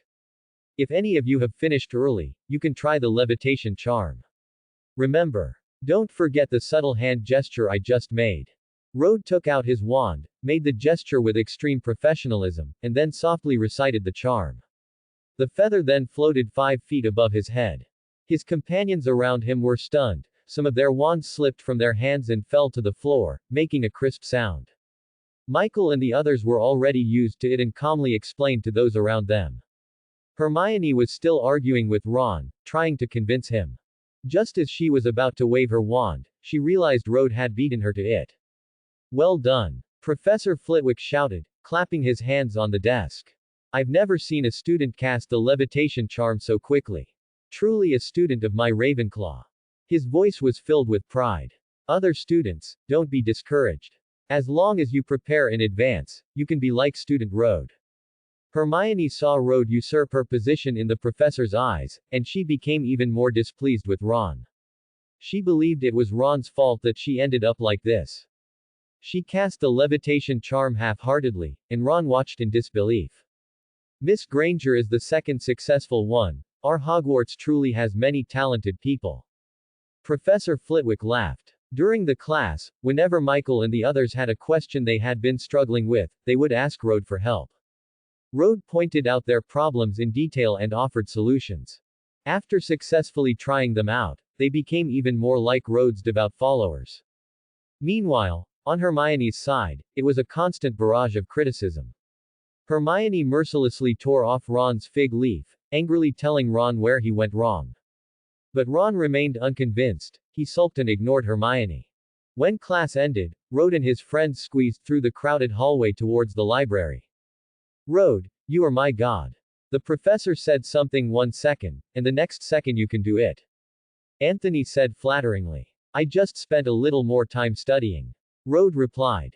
Isn't that Hermione? Is she crying? Hearing Michael's words, Rode immediately walked over to Hermione. Hermione covered her slightly red eyes with her hand, forcing a small smile. Who made you angry? Don't cry, you don't look good when you cry. Rode said gently, and his roommates discreetly walked away. It's Ron. He said everyone couldn't stand me, and that I was like a nightmare. Hermione wiped away the tears from the corners of her eyes with her hand, lowering her head in disappointment. She just wanted to help Ron, but it backfired. Where is he now? I'll go have a talk with him. Rode rolled up his sleeves and turned around, looking everywhere. Don't do that, I feel much better now. Hermione pulled him back. You're just too forceful. Girls shouldn't be like that. If you say it too bluntly, everyone is young and hot-headed, they won't accept it. Rode said slowly. He saw Hermione still immersed in disappointment, and an idea sparked in his mind. Can you turn a matchstick into a needle now? If not, I'll have to reluctantly take away your position in Professor McGonagall's heart. Rode took out a matchstick from his pocket. Of course I can. I stayed up for a long time last night to succeed. Hermione snatched the matchstick from his hand, concentrating intently on it. Gradually, the matchstick transformed into a silver needle. Look, I succeeded. She held the silver needle in her hand, a smile on her face. Oh, I don't think I can do what you did. Rode clutched his head in distress. Hermione burst out laughing when she saw his predicament. Don't be like that, I'll teach you. Okay. Plan successful. The afternoon was a dull and boring history of magic class. A ghost floated into the classroom. After briefly introducing himself, he began to read from the textbook in a hypnotic tone. Most of the students from the 4 houses were drowsily slumped over their desks. He had no reaction to this, simply continuing to lecture. Hermione did not sit with Harry as she had in the morning, but instead sat next to Rode. This must be the most boring class I've ever taken. Hermione complained to Rode. I told you a long time ago, for classes like this, we can. Rode raised his eyebrows. He doesn't even take attendance. If we skip next class, will he find out? Hermione was clearly planning to skip class for the first time, her brows furrowed. The professor can even mispronounce names, and you expect him to remember you. Trust me. I'll only skip class once next time, I hope I don't get caught by anyone. Hermione's resolve began to waver. You definitely won't. After class, Rode said goodbye to Hermione. This class was too boring. Michael walked over and patted Rode on the shoulder. If this class ever takes attendance in the future, remember to cover for me. Rode no longer wanted to attend this class. He felt as if he had returned to his university days, with the professor reading from a PowerPoint with a look of despair. Guaranteed. From now on, we'll take turns. Michael said, pointing to the other two. His eyes were full of anticipation. Tomorrow's transfiguration class, I will definitely make a splash. Of course, after Rode performs. He added. Rode stared at the setting sun, as if his classroom was beckoning him. For Rode, who loved to do research, today was the day he got his laboratory. Rode rested his chin in his hand, while Hermione yawned continuously.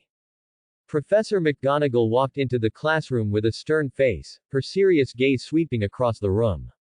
Hermione instantly sobered up, sitting upright with her chest out. Rode sprawled lazily on the desk. He planned to apply for that classroom after this class. That was his main task for today. After Professor McGonagall called roll as usual, she finally got to the point. Transfiguration is the most difficult and dangerous magic among all courses at Hogwarts. We must use transfiguration wisely. She casually transformed the lectern in front of her into a pig, then back again. The students gasped at the sight, and Hermione stared at her with eager eyes. If only I could be like the professor. I hope you will listen carefully in class. Anyone who dares to cause trouble in class will be directly asked to leave, and I will deduct points from your house. She emphasized the word, asked, and then gently waved her wand. A match appeared on each student's desk. She walked around, saying, your goal for this class is to transform this match into a needle. She walked over to Rode and even tapped his desk with her hand. Why did Professor McGonagall tap your desk? Hermione, sitting nearby, asked curiously. Maybe she saw us looking listless in class and was reminding us to pay attention, Rode replied indifferently.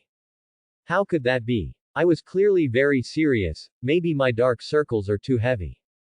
She rubbed her eyes, trying to change Professor McGonagall's impression of her. As long as you're the first to succeed, she won't consider you a bad student. You're right, let's get started quickly, we don't want to fall behind others. She was still bothered by yesterday's failure. Hermione stared intently at the match in her hand. She absolutely could not fall behind Rode this time. Rode fiddled with the match, waiting for Hermione to succeed first. He didn't care about so-called house points. Personal strength was the most important thing. His roommates sat behind him, waiting anxiously. We must wait for Rode to finish first. Everyone, don't steal his thunder. Michael gave orders to the other two. Okay. They stared intently at Rode's movements. Rode, look. I succeeded. A silver needle lay on Hermione's desk. Well done, Miss Granger. Gryffindor gets 1 point. Professor McGonagall walked over with a slight smile. She even glanced at Rode out of the corner of her eye, as if to say, what about you? Rode shrugged. He concentrated on the match, and soon after, he also completed it. The lads behind him quickly followed suit, one after another. Seeing 4 excellent students before her, Professor McGonagall looked surprised. Did you all agree to finish together? Harry looked at Rode enviously. He also wanted Professor McGonagall's attention. After class, Rode immediately went to ask Professor McGonagall. He was afraid Professor McGonagall would forget her promise of the classroom, and he also had some questions he wanted to ask. Professor, can transfiguration transform into any species? If I master it, wouldn't I no longer need to buy potion ingredients? Rode sincerely hoped this idea could be realized, but it was shattered by Professor McGonagall the next moment. Professor McGonagall smiled helplessly. Transfiguration can only maintain its effect for a certain period. After a while, it will revert to its original form. I thought transfiguration could be used to create some rare and exotic potion ingredients, so I wouldn't have to spend money. Now it seems this path won't work. Rode lowered his head in disappointment. So he still had to earn money. How difficult. If everything could be obtained through transfiguration, everything would be too simple. Magic is merely a tool to help us see the world more clearly. She said calmly. Rode sighed, I'll just stick to my potions then. I've already put the brewing equipment and some ingredients you'll need in the classroom. I'll have Derry take you there. Professor McGonagall pointed to an empty space beside her. Hello, my name is Derry. A small, thin house elf suddenly appeared. Rode was startled, but after recovering, he realized it was a house elf from the castle kitchen. Derry is a house elf. They usually move stealthily with magic. Professor McGonagall explained to Rode. Let Derry take you to that classroom. I have matters to attend to. Professor McGonagall said this and left in a hurry. Rode was already eager to set up his laboratory. He turned and walked towards Hermione, who was sprawled on the desk. What's wrong? Didn't you sleep well last night? Rode said softly. Last night, in order to transform it as quickly as possible, I accidentally studied for too long. Hermione's mouth formed an O shape as she looked at Derry beside Rode. No one can catch up to you. Get some rest early tonight. This is Derry. Hello, I'm Derry. I'll be taking you to that classroom. Derry's tone was filled with joy. Derry, are you familiar with this castle? Ask any questions you have, Derry knows everything. Derry led the way, with Hermione following behind Rode, looking at the book in her hand. We're here. Derry stood in front of a door. Oof. Hermione bumped into Rode, rubbing her forehead in pain. Rode laughed, reading on the way. Aren't you afraid of falling? He pushed open the classroom door. It was an empty classroom without a teacher's desk. The spot where the desk should have been was covered by a bulging cloth. However, since no one had cleaned the classroom, dust was everywhere. There's so much dust here. It's a shame I haven't learned the cleaning charm yet, that's a spell learned later on. Hermione pouted in dissatisfaction, seemingly annoyed by her slow learning progress. Do you need Derry to help you clean this classroom? Derry stepped forward upon hearing Hermione's request. You don't need to do these things. You've already finished your work. I have my own ways. Rode didn't want to exploit the seemingly undernourished Derry. Let's go find some cleaning tools then. Hermione watched Rode walk to a corner. That corner was covered in cobwebs, and a pile of dust lay on the floor. Rode picked up his wand and drew a circle with his hand, Scourgify. Cleaning charm proficiency +1. Immediately, the corner became spotless. Hermione quickly walked over when she saw this. Rode, when did you learn that spell? She asked in surprise. I was bored yesterday and thought this spell was quite useful, so I stayed up a bit last night, just like you. You just told me to go to bed early. How can I sleep with someone like you around? Hermione puffed out her cheeks. He looked at Hermione and continued, if you want to learn, I can teach you. Hermione nodded excitedly, her eyes radiating an unimaginable light. She had been waiting for Rode to say those words.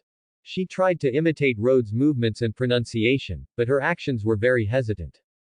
The result was as Rode expected, some dust still remained on the floor. Hermione lowered her head in disappointment, frustrated by her failure. We must be confident in ourselves. If you don't even trust yourself, how can you cast a spell well? Rode pointed out her problem. Hermione listened to Rode and cast the cleaning charm again. This time, the floor was pristine white, without a speck of dust. She happily looked at Rode, and Derry also exclaimed in admiration from the side. Afterward, they worked together to clean the classroom thoroughly, inside and out. Rode and Hermione used the levitation charm to move the chairs to the wall, leaving a large open space. Rode chose the farthest spot from the door as his potion-making location. He lifted the white cloth and found that all the experimental equipment underneath was complete. After Hermione helped Rode arrange the equipment, she walked to the door. Rode, I'm going back to rest for a bit, I still have class this afternoon. Derry floated beside her, waving at Rode. I understand, you two go ahead. Rode nodded in acknowledgement. After they left, he picked up the ingredients for the Wiggenweld potion. He had rehearsed it countless times in his mind. This time, he was determined to succeed. With only Rode left here, it was time to try some special experiments. Let's begin. The cauldron frothed with crimson potion, and a fresh scent wafted out. Wiggenweld potion proficiency +1. Rode poured them into crystal vials. This level of production was effortless for him. Is there anything more challenging? Genius's ingenuity. You are far ahead of your peers in the field of potion, and you unexpectedly obtained the recipe for trace potion.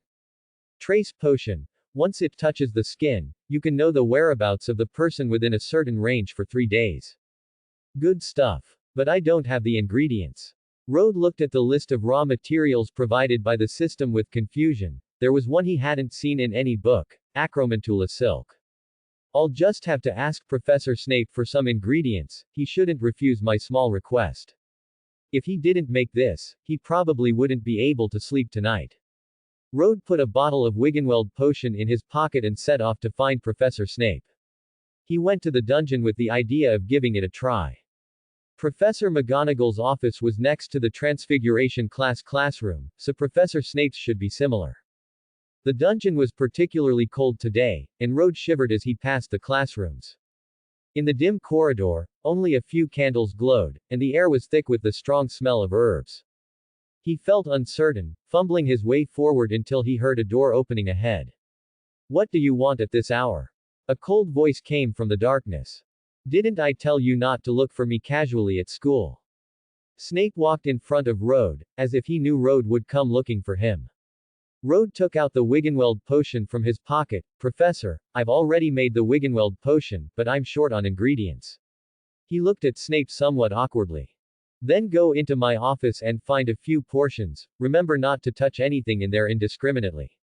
He took the Wiggenweld potion and cleared a path for Rode. "All right, Professor." As Rode walked past him, he could feel waves of cold emanating from him. It was a cold, damp room. Glass jars on the walls held various slimy animal corpses, such as coiled snake skins and some twisted organs Rode didn't recognize. He quickly located the glass jars on the shelves, clearly labeled with various names. Even in the dim light, he could spot the acromantula silk at a glance. Tough white silk adhered to the jar wall, layer upon layer, like an intricately woven net. He carefully picked it up, then took the ingredients for the Wiggenweld potion. Rode intended to use this method to confuse Professor Snape's perception.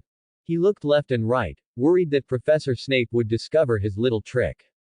Fortunately, Professor Snape trusted him implicitly. He didn't walk in. Rode mixed the missing ingredients for the trace potion with the ingredients for the Wiggenweld potion. He took 5 portions of ingredients. In fact, there was still plenty of stock in the laboratory. He used the levitation charm to pick up the glass jars and walked out of the office. "Once you've found what you need, leave. Don't come looking for me next time, just tell Professor McGonagall directly." Snape instructed Rode, his sharp gaze fixed on Rode, as if scrutinizing something. Rode nodded. "I understand, Professor." He hurried away, clutching the glass jars. "That will save some expenses. I'll calculate the cost of the ingredients and bill Professor McGonagall later, you can settle up with her then." Snape's voice came from a distance. He put away the Wiggenweld potion and watched Rode leave with a sneer. Rode returned to his laboratory, eager to place the glass jars on the table. 5 portions of ingredients should be enough. If I can't do it, I'll quit the potion world. He started his first attempt with high spirits, but it failed because the heat was not precisely controlled. Hours later, Rode observed the swirling potion in the cauldron with intense focus, his hand trembling as he picked up the last portion of ingredients and dropped them into the cauldron.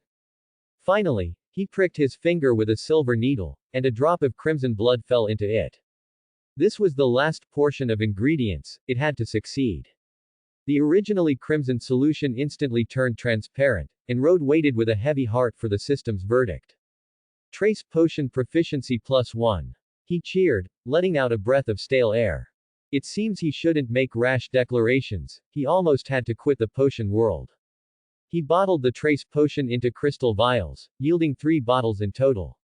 Attempts without sufficient preparation were indeed difficult. He decided to do some simple experiments to rest. Rode scanned the ingredients for the swelling solution, a fierce fire burning in his eyes. Time to grind. He would finish all these ingredients first, then he could continue to ask Professor Snape for more. Time flew by, and it was evening in the blink of an eye. When Hermione pushed open the door, the sight before her left her stunned. Not only was the desktop covered with dark green crystal vials, but there were also some on the floor. "Rode, you made so much swelling solution all afternoon, aren't you tired?" Hermione couldn't believe that after only an afternoon, the place had transformed into a completely different scene. "It's all right, I just feel a bit dizzy." Rode slumped in the chair, completely burned out. Hermione cast a levitation charm on the swelling solution on the floor. "What are you going to do with these?" "I plan to give them to Professor McGonagall. She should keep these potions safe," Rode said, rubbing his tired eyes. With a large number of swelling solutions floating in the air, they arrived at Professor McGonagall's office door. Before Rode could even speak the password, Professor McGonagall walked out from inside. I only gave you the classroom this morning, and you've already produced so many potions for me this afternoon. Professor McGonagall looked at Rode in disbelief. I spent a little time this afternoon, Professor. Do you accept swelling solutions here? Rode was dizzy with hunger. All he wanted at this moment was a hearty meal. I'll hold on to them for Professor Dumbledore for now. After I discuss it with him, I'll give you your payment next class. Professor McGonagall transformed them into beautiful butterflies and placed them into an oversized glass jar. Professor, we'll be going now. Rode said tiredly. As they walked towards the Great Hall, Rode pondered who to test the trace potion on. Looking at Hermione beside him, he secretly shook his head. He wasn't that kind of pervert. Just as he was at a loss, Rode's most disliked person appeared before them. Malfoy had blonde hair and pale skin. He blocked Rode and Hermione's path, two mudbloods. You don't deserve to sit in the same place as me. His tone was aggressive. Isn't this the perfect test subject? Rode stared at Malfoy with the gaze of a hunter eyeing his prey. Malfoy was forced back a few steps by the gaze. He had never seen anyone dare to look at him like that. What do you want? Don't come near me, you filthy mudblood. Malfoy's words attracted the attention of those around him, and many put down their spoons. Hermione was about to step forward to retort but was stopped by Rod's outstretched hand. She looked at Rod questioningly, and Rod winked at her. Don't worry, just watch my performance. Don't act rashly. Hermione retreated, understanding, ready to step in if Rod encountered any difficulty. I've always wanted to be a pure-blood wizard too, but I've struggled to find a way. Rod said, covering his face, as if he were a devout believer. He slightly parted his fingers, revealing one eye, and simultaneously freed one hand. Luckily, I got a potion that can make my wish come true. I'll never have to be called a mudblood again. He took out a swelling solution and opened the bottle cap. How can you, a mudblood, become as noble as I am? Malfoy couldn't believe such a potion existed. The more he looked at the potion, the more it resembled a swelling solution. But potion class had only started this week. How could a mudblood like him possibly make a swelling solution? Malfoy, revoke your rights. Hand over that potion to me immediately. After a moment of hesitation, he finally couldn't hold back and reached out to snatch Rod's potion. Don't snatch my potion. I must become a pure-blood wizard. Rod instantly panicked, and he, accidentally, splashed the swelling solution onto Malfoy. Rod stared disconsolately at the potion spilled on the ground. Everything is ruined, my potion. He muttered. Do you think such a potion exists in the world? People around whispered. I don't think it's real, but how could Malfoy just mess with someone else's things? It's a disgrace to us pure-blood wizards. What is this? Why do I feel so hot all over? Malfoy shrieked in pain. What did you do to me, you stupid mudblood? Hermione, standing aside, almost burst out laughing at Rod's acting. You're already an experienced actor, you can't break character. What an impropriety. Rod maintained his previous posture. He was a pitiable person who had fallen from heaven to rock bottom. Malfoy felt his face swelling up, and he mumbled, You just wait, this isn't the potion you said it was. His lips were swollen like two red sausages, and his comical nose wiggled back and forth with his roars of anger. How did you become like this? It's impossible. That merchant clearly swore to me that it was real. Rod feigned shock, watching Malfoy's distorted face. This potion cost me 2 galleons. My money was swindled by him. I'm going to find that unscrupulous merchant. Some people nearby heard Rod's words and finally couldn't help but laugh out loud. One person told another, then 10, then 100, and now everyone around was laughing. The entire Great Hall was suddenly filled with a joyous atmosphere. Rod suppressed his laughter and said apologetically, I'm sorry, fellow student, I didn't expect to be scammed either. Malfoy was speechless. He angrily pointed a finger at Rod. Fellow student, what's wrong? Do you want to tell me something? Rod scratched his head helplessly. You just wait. I'll tell my dad about this. He struggled to squeeze out these words. Fellow student, how can you talk like that? I didn't even touch you, you bumped into me yourself. Rod turned to the surrounding students, everyone saw it. Rod, never touched this student. It's just that unscrupulous merchant who tricked me. I support you. Malfoy bumped into you. Michael stepped out from the crowd. If his dad dares to punish you, that's an abuse of power, students, am I right? Michael shouted. Right. A chorus of voices rang out in the Great Hall. Malfoy glared at the two of them resentfully. You two just wait. After saying that, he fled the Great Hall in a sorry state. Rod used a cleaning charm to clean up all the potion on the ground. Why did you trick him? Hermione couldn't help but laugh. He looked so funny just now. How did I trick him? I really didn't know the true effect of this potion. I wasted my time treating it like a treasure. Rod capped the crystal bottle and put it back in his pocket. Michael, it wouldn't be good if he held a grudge against you, Rod said to Michael. He opens his mouth to everyone, saying he's a pure-blood wizard, as if he's afraid people won't know. I've disliked him for a long time. Michael said indignantly. Most people in our house despise Malfoy. There's strength in numbers, I'm not afraid of him. He said firmly. Rod, was that a swelling solution you just used? He asked curiously. Let's talk in the classroom, Rod reminded him. Don't say anything more, it wouldn't be good if others found out, Rod whispered. After they finished dinner, they returned to the laboratory. Rod, where did you get this classroom? Michael said excitedly. Rod put his index finger to his lips. It's a secret, not to be shared. You can practice charms here. I've wanted a place to practice charms for a long time. Thank you, Rod. He chose a suitable spot. I have a good idea. If we put swelling solution in a spray bottle, it might be a way to protect ourselves. Rod sketched a diagram of a spray bottle on a blank piece of paper. But we only have crystal bottles. Where can we get what you need? Hermione immediately pointed out the problem. The troublemakers in my house, Fred and George, they should be able to help you. They are Ron's older brothers. She thought for a moment and quickly came up with a solution. Then let's find a time to meet them. They'll definitely like this idea. Rod put this matter aside for now. He needed to start making potions. Time flew by, and they returned to their dormitory before curfew. Where did you go tonight? Michael, weren't you going to eat? How did you get lost? Terry's head popped out from his bed. Michael looked at Rod, and after seeing him nod in agreement, he told them what had happened during that time. Well done, Rod. Anthony excitedly pounded on the bed frame. I've disliked Malfoy for a long time. Whatever he needs, he can tell me. As brothers, we'll help with everything we can, he continued. I can handle it, you don't need to worry, Rod replied calmly. Can we use your classroom to practice charms? Terry asked expectantly. Of course, but just a few of us is enough for now. If we need to add more people later, we'll discuss it together.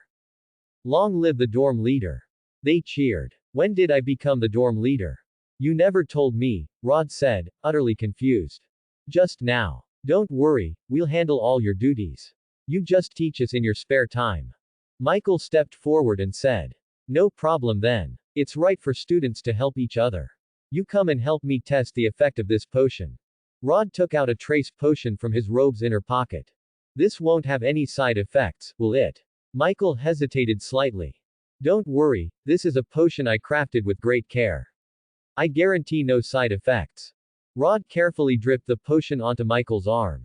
I don't feel anything, though, Michael replied. At the same time, a red dot suddenly appeared in Rod's vision. Today's flying class was with Ravenclaw and Hufflepuff. 30-odd broomsticks were neatly laid out on the flat lawn. Further in the distance was the Forbidden Forest. Rod, I'm telling you, broomsticks are so much fun, Michael said from the side. Then I'll have to give it a good try, Rod said, rubbing his palms excitedly. Rod had never even flown in an airplane in his previous life, so he had great expectations for this flying class. After all, flying truly was a dangerous yet interesting thing. The Hufflepuff students walked over, still holding their breakfasts. Their professor, Madame Hooch, stood by the brooms. She had short, gray hair and 2 yellow eyes. She said sternly, students at the back, hurry up. Choose a broomstick. They shoved their breakfasts directly into their mouths, their cheeks instantly puffing out, and they quickened their pace. Most of the brooms were tattered, but Rod managed to grab one that was somewhat decent. Everyone, extend your right hand and place it above the broom handle, just as you would hold your wand, Madam Hooch shouted, then say to it, up. Loud voices immediately echoed across the field. Rod's broom jumped into his hand like an obedient kitten, and he looked at it with interest. He quietly said to the broom, can you understand my commands? The broom lay silently in his hand, without any reaction. Boring, he immediately lost interest in the broom. Michael's and the other two's brooms barely lifted before immediately falling back down. Hannah's broom remained motionless on the ground. She continuously gave commands to the broom in front of her, but unfortunately, the broom did not respond to her at all. She squatted beside the broom, feeling frustrated. Most of the Hufflepuff students were like this, with only one short, stout boy achieving the same level as Michael. He scanned his surroundings with a self-important air until he saw the broom in Rod's hand, then he immediately looked down. The broken brooms the school gives us are so hard to use, Anthony complained. Madam Hooch ignored the students who were falling behind. She showed them how to mount a broom without falling off. Rod sat on the broom, and it didn't resist at all. This is too easy, am I a Quidditch genius? But sorry, my heart already belongs to potionology. Madam Hooch walked back and forth among the group, correcting the students' techniques. After Madam Hooch resolved all the problems, she returned to stand in front of them. As soon as I blow the whistle, you will push off the ground with both legs, and the brooms in your hands will carry you into the sky. Remember to lean forward, and listen for my whistle. 3, 2, 1. Rod controlled his broom and shot into the sky, closing his eyes to fully enjoy the breeze at high altitude. Woohoo! Liftoff. He had never experienced such a wonderful flight before. No wonder people at Hogwarts were so obsessed with Quidditch. The student who is flying the best, please fly a little slower, otherwise if you fall, I won't be able to catch you. Rod looked back and saw Madam Hooch like a tiny ant. The students behind him were left far behind, and they looked at Rod in astonishment. The stout boy had just taken off a few feet when he saw this scene and instantly became flustered, losing control of the broom in his hand. Then he shot straight up into the clouds like an out-of-control rocket, rising 10 feet, 30 feet, straight up. He showed a terrified expression, continuously mumbling, "Save me." He nervously let go of the broom, falling in a free fall, then with a bang, a violent impact sounded. He lay on the ground with a twisted face, curled up like a maggot. His broomstick flew past Rod, soaring higher and higher until it disappeared from sight. I'm free. Rod, like a nimble bird, performed one difficult maneuver after another in the air. He seemed still unsatisfied, floating in the air, deep in thought. Suddenly, he remembered a thrilling stunt he had seen in a movie in his previous life, and he decided to try it. Madam Hooch walked over to the stout boy, and seeing Rod stopped in midair, her suspended heart finally relaxed a little. Rod patted the broom beneath him. Don't be afraid, old friend, let's play one last time. This time he could feel the broom trembling, but he pretended not to notice. Since I've decided, I'll try it boldly. He continued to ascend, then dropped vertically, the strong impact almost preventing him from opening his eyes. Madam Hooch heard a gasp and saw Rod falling from the sky. This batch of students truly doesn't make things easy. I must let you suffer a little. Rod found that the broom in his hand seemed a bit out of control, so he cast a levitation charm on it. The speed noticeably slowed down, and he maintained his posture, calmly calculating the landing time. He got closer and closer to the lawn, counting down in his mouth, 3, 2, 1. He felt his feet touch the ground, but he still adjusted, quickly changing his posture to low-altitude flight. Loud applause erupted on the field, and Rod flew over to Michael and the others. He calmly dismounted the broom, patting his slightly dirty uniform with his hand. Rod, is this really your first time practicing on a broomstick? Michael said in disbelief. Rod replied indifferently, maybe I have a bit of a talent for flying. Why don't you join our house team? I feel like you could definitely help our house win first place. Michael excitedly shook Rod's shoulder. I won't go, studying is more important, Rod said, waving his hand in refusal. It was unexpected that Rod's flying talent was so outstanding, yet he remained focused on his studies, which was truly admirable. Terry made up his mind to follow Rod's lead. Madam Hooch was comforting the stout boy who lay on the ground, groaning. She turned to look at the other students in the class. I'm taking this child to the hospital first. None of you are allowed to move. Especially you, student, relying on your youth and not taking my words to heart, she said to Rod. The stout boy had a trail of tears on his face, and he struggled to get up from the ground. Madam Hooch helped him, and he limped away with her. Without the teacher's supervision, the students were like kites that had lost control, playing freely. Quite a few Hufflepuff students came over to ask Rod for advice on how to use a broomstick. Rod patiently told them, "You need to have confidence in yourselves," and then loudly recite the spell. "Don't rush at the beginning, take it step by step, slowly," he continued. Rod's voice rose a notch. "Who among you wants to try first?" The Hufflepuff students in front of him eagerly raised their hands. "I will." Rod learned from them that the boy's name was Ernie Macmillan. Madam Hooch had not yet returned, and many people were flying at low altitudes on the lawn. Madam Hooch walked back alone. "What's wrong with you all? The atmosphere is tense. Line up, all of you. Oh, and Rod, come out here." She looked at them sternly. "Rod, are you really not considering joining the team? Even the professors say your talent is comparable to Harry's." Michael earnestly tried to persuade Rod as they walked to Defense Against the Dark Arts class. "I'm not interested. You know I have new things to learn recently." Seeing that he couldn't convince Rod, Michael stopped talking. Just then, a person wearing a purple turban walked in front of them. "Isn't that Quirrell? He's not getting away." "Excuse me, are you Professor Quirrell?" Rod called out to him. He clearly froze for a moment, his eyes darting around. "Yes, it's me. Is there something you need, student?" "Nothing, I just thought I recognized the wrong person, Professor." "Sorry to bother you." Rod replied. Indeed, villains always have shifty, rat-like faces.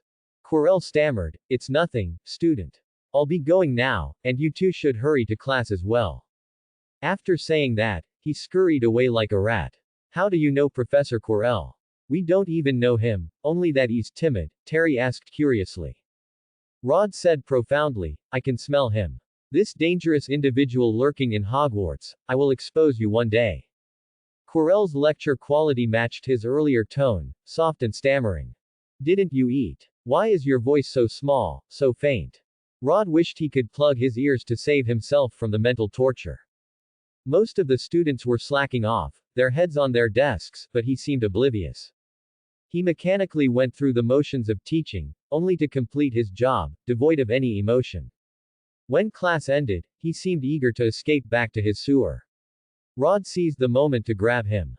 "Professor, could you please not leave? I have some questions I'd like to ask you." Rod pulled out a notebook, half of which was wet. He had deliberately spilled water on it, hoping to use it to track Quirrell's movements. Quirrell didn't notice. At that moment, he just wanted to get back quickly. "Why is it you again? Quickly tell me your questions." This time, his words came out without a single stutter, and his face showed urgency. "I want to ask how to correctly use the disarming charm." Rod looked at Quirrell with an eager-to-learn expression. "Since he's a future enemy, I should take advantage of him now. I just started talking about the origins and countermeasures of Defense Against the Dark Arts today. Why are you learning the later content so quickly?" Quirrell looked at Rod suspiciously. "Professor, you know, falling one step behind might mean missing an opportunity. Aren't I just trying to get a head start?" Quirrell said impatiently, "Give me your pen, I'll write it down for you in your notebook. I have an urgent matter." Rod handed the pen to Quirrell and then turned the notebook face down. Suddenly, he slipped, and the notebook touched Professor Quirrell's skin. Quirrell quickly helped Rod up. "So clumsy. I'm so sorry, Professor. The floor is too slippery. Are you hurt?" Rod scratched his head awkwardly. "It's fine. Give me the pen, I'll write it down for you right away." Quirrell took the pen and quickly wrote on the notebook. After finishing, he returned the notebook to Rod. "I'm done. If you have any questions, check the notes. I'm leaving now." Quirrell left in a hurry. Rod stared at Quirrell's retreating back. The moment the red dot disappeared, he immediately followed. A game of pursuit thus began. After yesterday's test, he found that the red dot would disappear when it was 40 feet away from him, so he wasn't worried about losing track. Quirrell kept looking back as he walked, making it seem as if he was worried about leaving something behind. Rod poked half his face out from around the corner. He saw Quirrell walk into a classroom. I thought I was starring in a spy movie at school. Is he really that cautious? Rod arrived at the dark classroom door on the 4th floor. Quirrell was inside the classroom, Rod was outside the door. He pressed his ear against the door, carefully listening to what was happening inside. Quirrell was talking to himself inside. He said fearfully, "Master, that little brat kept bothering me, that's why I came so late." Then, his tone returned to normal. "I understand. I guarantee I'll complete the mission this Halloween." After he finished speaking, the classroom fell silent. But Rod noticed the red dot showing signs of moving towards the door. This cunning fellow couldn't have discovered me, could he? He quickly tiptoed to the 5th floor, and Quirrell also walked to the 4th floor stairs. He looked down from above. Quirrell stood still, looking around, his purple turban nowhere to be seen. Oh no, did he cheat? Rod could guarantee he hadn't made any sound. Suddenly, Quirrell's eyes looked up, he sensed someone upstairs. He slowly walked towards Rod, and Rod cautiously continued to walk up. At this moment, the roles of hunter and prey reversed. Rod's little heart pounded, and he held his breath. This is bad, he's not coming to catch me, is he? The red dot in front of him was rapidly approaching. Rod immediately cast a hover charm on his feet, and he ran like the wind towards the 8th floor. He's not even pretending anymore. Urgent footsteps came from downstairs. I knew I shouldn't have come looking for him. If he catches me, I'm toast. Hover charm, faster. Rod ran to a blank wall on the 8th floor, panting heavily. What should I do? I remember this is where the room of requirement entrance is, isn't it? Where did it go? Rod heard Quirrell's footsteps getting closer and closer, and he paced anxiously. I need a room where I can brew potions. Hurry, I'm in a rush. Just at this critical moment, a smooth door suddenly appeared before his eyes. Saved. Merlin be praised. As Quirrell stepped onto the 8th floor, there was no one in sight. Master, that person seems to have escaped. All right, Master. Quirrell immediately stood in Rod's previous spot. At the same time, Rod collapsed to the floor, the red dot just one wall away from him. The red dot outside wasn't moving, and he didn't dare to breathe. He wiped the sweat from his forehead and pulled out his wand from his robes. The room of requirement cannot be entered by two people at once. As long as I'm inside, he can't get in. This is a kind of safe house. Rod covered his wildly beating heart with his hand. This was the most thrilling thing he had ever experienced in his life. His hair was soaked with sweat, and his back was also sweating. He used Scourgify to clean the sweat from his body. He let out a long sigh. Where did I go wrong? How could he sense I was outside? Perhaps he just happened to be thinking of coming out, and I just happened to run into him. After Rod finished his brief rest, he looked at the room. The room of requirement was fully equipped, but there were no ingredients in sight. No ingredients, how can I brew potions? It's not like I can conjure potion ingredients out of thin air. This put Rod in a difficult position, he couldn't leave now either. Since things had come to this, he could only make do with learning the disarming charm. He pulled out Quirrell's notes, while Quirrell was out in the cold. Master, why don't we go back and prepare first? We'll catch him eventually. Quirrell put his purple turban back on. All right, Master, he dismissed the thought. Rod carefully read the notes, surprised to find that they detailed all possible mistakes. The most common use of the disarming charm is Expelliarmus. Here's how to cast it correctly. First, the accent should be on the 3rd syllable, and second, the wand should make a quick and decisive sweeping motion. It didn't seem too difficult. Let's do it. Rod practiced repeatedly in the room of requirement until he blasted the notes off the table. Disarming charm proficiency +1. He wiped the sweat from his cheek and shifted his gaze to the small red dot. He noticed the small red dot was still in its original spot. You like to wait for prey, do you? I'd like to see how long you can wait outside. I don't have classes in the morning either, I have all the time in the world to waste with you. Quirrell, sitting outside the door, thought the same thing. Rod immersed himself back into practicing the disarming charm. He tirelessly waved his wand, and his proficiency steadily increased. The timely positive feedback prompted him to fully enter the world of magic. He seemed to be able to sense the magical elements flowing in the air, circling him like obedient children.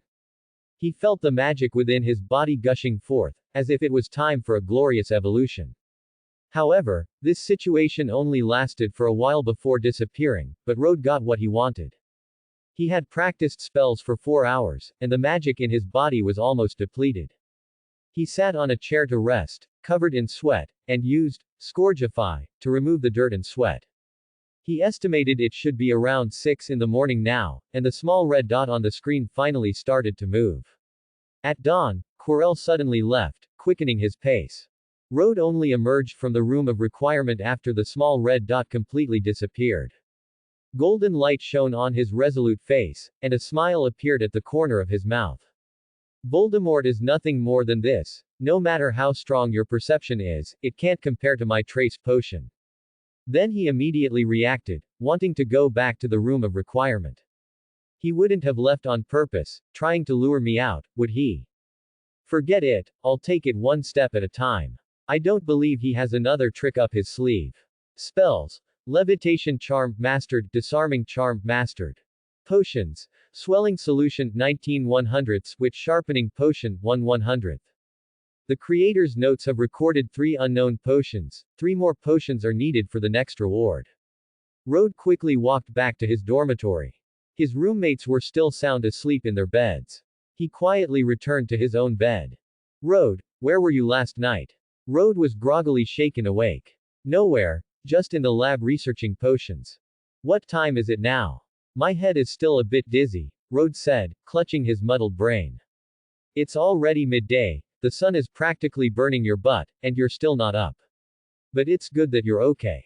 Michael said calmly, the 3 of them standing together. Rode looked at the dormitory balcony and saw no sun. You're lying to me, aren't you? Oh, right, let's go quickly. We have herbology class this afternoon, Terry reminded. Rode broke free from the bed's seal, and went to lunch with them. The afternoon herbology class was taught by Professor Sprout on how to repot mandrakes. Rode just coasted through it, planning to return to the lab to finish grinding his potion proficiency. Unexpectedly, he was pulled away by the newly arrived Professor McGonagall and brought to her office. I heard from Professor Dumbledore that you brewed a brand new potion. Show it to me. Professor McGonagall looked at Rode sternly. She seemed very worried that Rode would pull out some strange potion. What? How did he get such accurate information? Could the reason Quirrell left this morning be because of him? Rode didn't want to get involved with him yet, he still wanted to focus on his cultivation. I need to find an opportunity to learn occlumency so he doesn't discover my secrets.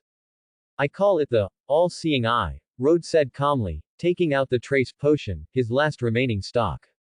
As long as someone's skin touches it, a small red dot will appear in your vision, representing that person. Professor McGonagall took the colorless and odorless trace potion, looking at it curiously. Its range is about 3 feet, and if you don't want to see the red dot, you can turn it off anytime, Rode continued to explain to her. A very practical and creative idea, but it belongs to me now, Professor McGonagall said, putting it in her pocket. Rode watched helplessly as she took it, unable to do anything. No. You can't take my things unless you pay more. Professor, actually, in the final step, you need to drip your blood for you to see the small red dot. Rode wanted his potion back. You can't just take my things and not give them back, can you? Then I'll give it back to you. Remember not to use it on classmates, especially female classmates. Professor McGonagall worriedly handed the potion back to Rode. She seemed to doubt Rode would comply. Hearing this, Rode froze in place. Professor, am I that kind of person in your heart? Rode asked sadly. He was clearly still an innocent student. To be labeled like this at such a young age, it felt confining. A hint of loneliness flashed in Rode's eyes. When I saw you bring a girl from another house to see me, your standing in my heart dropped significantly, she said mercilessly. Isn't this just classmates learning and communicating with each other? Rode had no words to express his frustration. Rode hadn't expected that his intention to encourage students to learn would be perceived this way by others. Didn't they say that those who learn first should help those who learn later? I wouldn't dare forget that. Rode remembered the famous sayings and excellent virtues from his previous life. Let's not talk about this anymore. Make me another bottle so I can see the effect. She cut off Rhodes' desire to continue speaking. I was originally planning to pay you next week, but I'm in a good mood now, so I'll definitely give it to you this weekend. Rhodes looked at her excitedly, thinking he would get paid now. He sighed helplessly. Unexpectedly, alas, I was mistaken. Professor, I also want to make you a batch, but unfortunately, I'm short on funds and out of ingredients. This is a good opportunity to extort a few more ingredients, hee, how clever of me. How many batches do you need? I'll go get them from Professor Snape. 5 batches, I can only make 1 batch, so the success rate isn't very high. Rhodes had already succeeded once, so his next success rate would be at least 40%. By then, if I secretly keep some, the professor shouldn't have any objections, right? It's only reasonable to keep some materials, even if there's no merit, there's hard work. Rhodes handed the list of ingredients for the trace potion to Professor McGonagall. Professor McGonagall asked Rhodes to go to the lab first, while she went to Professor Snape to get the materials. Keep it down, Professor McGonagall will be here to check soon. Rhodes walked into the lab. Why is Professor McGonagall doing a surprise inspection? Was it because you were discovered last night? Michael put down his wand. Rhodes, what did you do last night? Hermione suddenly ran up to Rhodes and asked him. Rhodes was caught off guard and was speechless for a moment. I clearly didn't do anything, what can I say? Michael, who was standing by, couldn't stand it anymore and told Hermione the reason. You told me not to stay up late last time, aren't you lying to me? Hermione looked at Rhodes with some worry, as if afraid he would collapse in front of her. I'm not. Rhodes' mind was a mess. Destroy me. Why did I have to run my mouth? After a moment of thought, he immediately explained to Hermione. Last night I suddenly had an inspiration, so I stayed in the lab all night. It definitely won't happen again next time. Really? Hermione's brown eyes scrutinized him. Really, you'll know why when Professor McGonagall comes later. Rhodes winked at his roommates. Stop watching the show over there, come and help your dorm leader. Terry understood and stepped forward, picking up his wand. Where were we just now, Michael? Can you tell me if there are any problems? We just finished the scouring charm. Let your reliable father tell you if there are any problems. Michael teased. How's your scouring charm practice going? Rhodes took the opportunity to ask Hermione. I could cast it perfectly, but because of you, I failed that last time. Hermione flicked her wand with a hint of annoyance. Since you say so, I'll have to see what you actually did then. She stopped pressing Rhodes and chose a spot to practice her spells. Rhodes sat quietly in a chair, waiting for Professor McGonagall. Like a student before an exam, idly spinning a black pen on the desk, Rhodes bit his lip, daydreaming aimlessly. Suddenly, a cold voice reached his ears.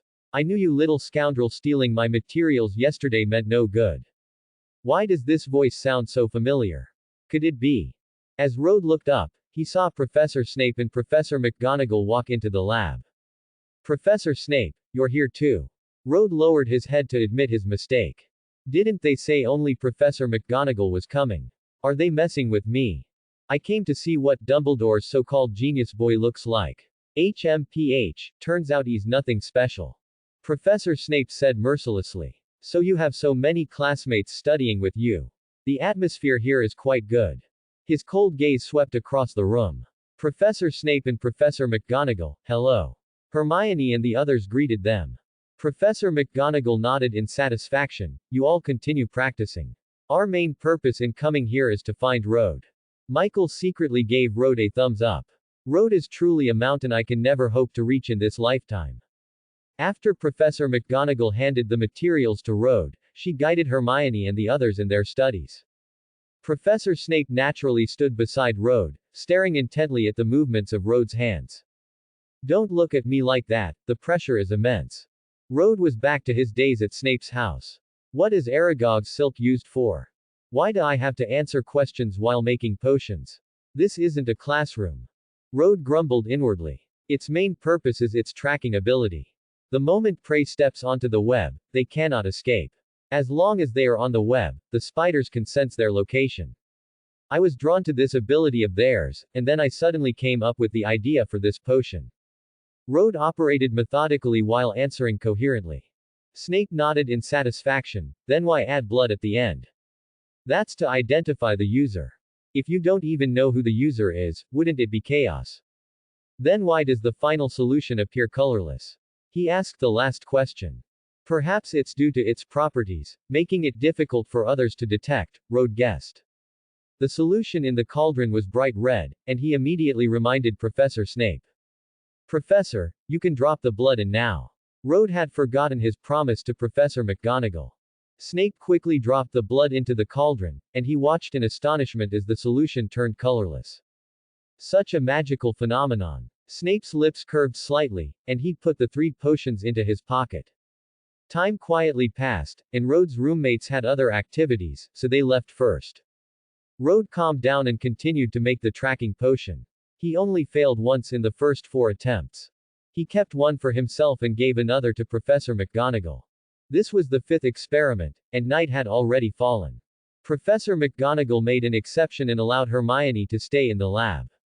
Road took a deep breath, looking solemnly at the materials before him. Although I am indeed very strong, with so many pairs of eyes watching me, I still get nervous. He adjusted his emotions and threw himself into the final battle. After the previous practices, he skillfully handled all the problems that arose during the experiment. Hermione's eyes sparkled. She had never seen such exquisite skill, and she kept taking notes. Road stopped his work and wiped the cold sweat from his face. The last batch was also successfully completed. Just as Road was about to drop in the blood, he was stopped by Professor Snape. Wait. Dumbledore walked in from the doorway, and Road gasped in surprise, holding his chin. What wind blew you here, old man? I'm just an unknown little wizard. Road scanned the 3 professors. It was truly a gathering of luminaries. Headmaster, are you here to get a share too? Road tactfully gave up his seat. This is my hard-earned result, Headmaster. Do you, with all your immense power, still need this? Dumbledore showed a meaningful expression. How can you talk like that, boy? Have you forgotten how I saved you? He whispered to Road. As expected of the headmaster of Hogwarts. So Quirrell leaving this morning was because of you. I worried for nothing all this time. After Dumbledore dropped a drop of blood, it seems you do have the talent someone spoke of. Not bad, quite like that boy back then. He hinted, and Snape's face immediately darkened. He put away the tracking potion. By the way, why do you call it, All-Seeing Eye? That doesn't sound like the actual name of this potion. Because I wanted it to sound more impressive. Actually, it's called, Tracking Potion. Road scratched his hair. Young people should be like this. It's not good to always have a stern face like an old person. Dumbledore was still subtly making digs, and Snape turned his face away, not looking at him. However, if you always like to innovate, there might be some unexpected accidents. You should be careful. I promise I won't cause any damage in the lab. With his words, Road could now unleash his creativity without restraint. After some thought, Dumbledore said, go ahead and do it. I'll back you up. His eyes were full of nostalgia. It's getting late now. You two should head back to your dorms, Professor McGonagall said calmly. Road and Hermione left the classroom together. Teach me how to make the tracking potion. I want to learn. Hermione's eyes reflected the brilliant starlight. Road took out a notebook and handed it to her. Creator, was written on the cover. You don't need to look at notes recently, do you? It wouldn't be good if it bothered you. She held the notebook to her chest. For her, it was undoubtedly a great treasure. No, Road said calmly, looking at the dazzling starlight. Early in the morning, in the Great Hall. Hermione munched on her bread, saying indistinctly, are we going to the lab now? Road sat in his seat, drinking milk. We'll go after breakfast. Eat slowly. She frantically stuffed bread into her mouth, her puffed-up cheeks resembling a squirrel with a pinecone. In that case, let's go now. Learning was the best stimulant for her. Just as they were about to get up, Harry came over with Ron.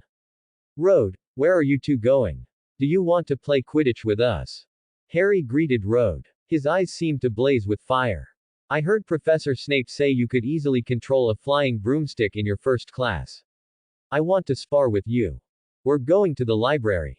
You go ahead. Road politely refused.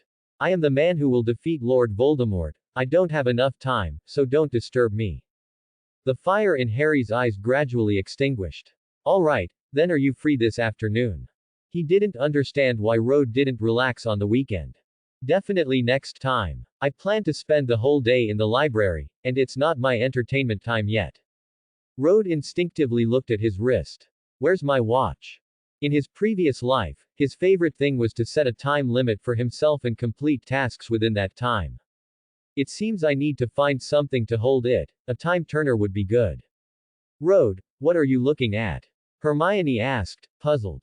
Harry and Ron heard her words and looked at Rode's wrist. Nothing, I just suddenly thought of something. Rode put his hand behind his back. We're just first years now, aren't you going to enjoy school life? Harry asked curiously. Harry was bullied by the Dursleys, and his childhood was devoid of color.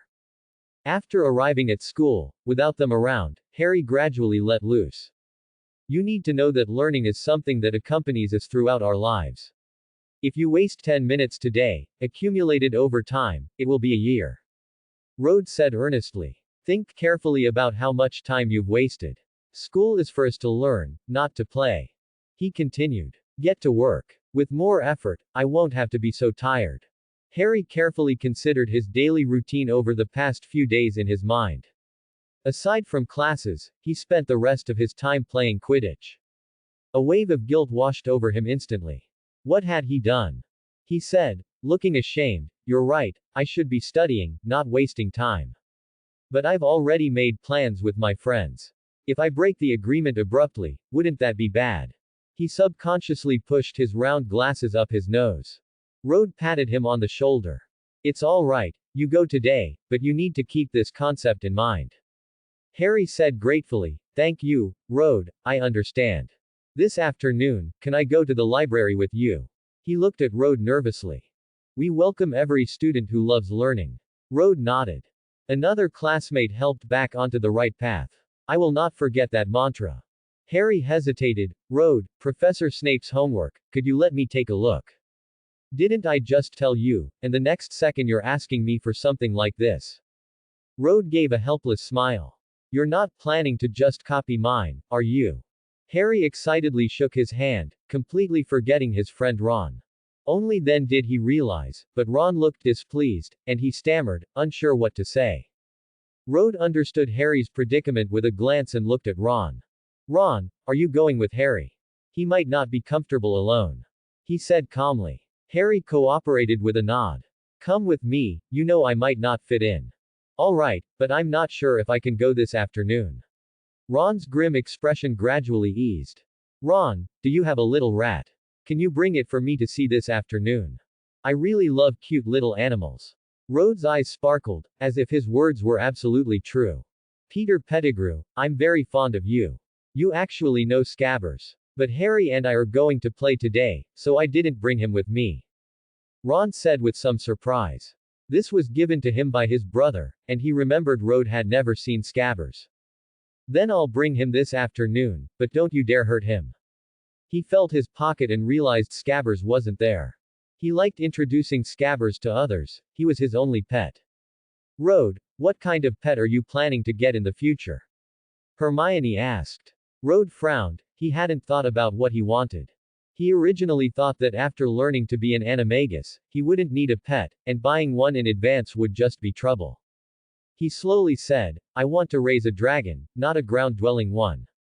But our school doesn't allow dragons, and you won't find any merchants selling them. Hermione pointed out the problem. That's not necessarily true. There's plenty of time, there will always be an opportunity. Rode said. After Rode spoke, Harry also wanted to raise a majestic dragon, but he already had Hedwig. He secretly dismissed the idea, waving it away. I'll bring Hedwig for you to see this afternoon, she's a smart, pure white snowy owl. Harry suggested. Ron waved his hand in refusal. Harry, Hedwig will eat my Scabbers. I heard owls love to eat mice. Hedwig will listen to me, she won't eat Scabbers. Harry explained to him. What if her personality suddenly changes?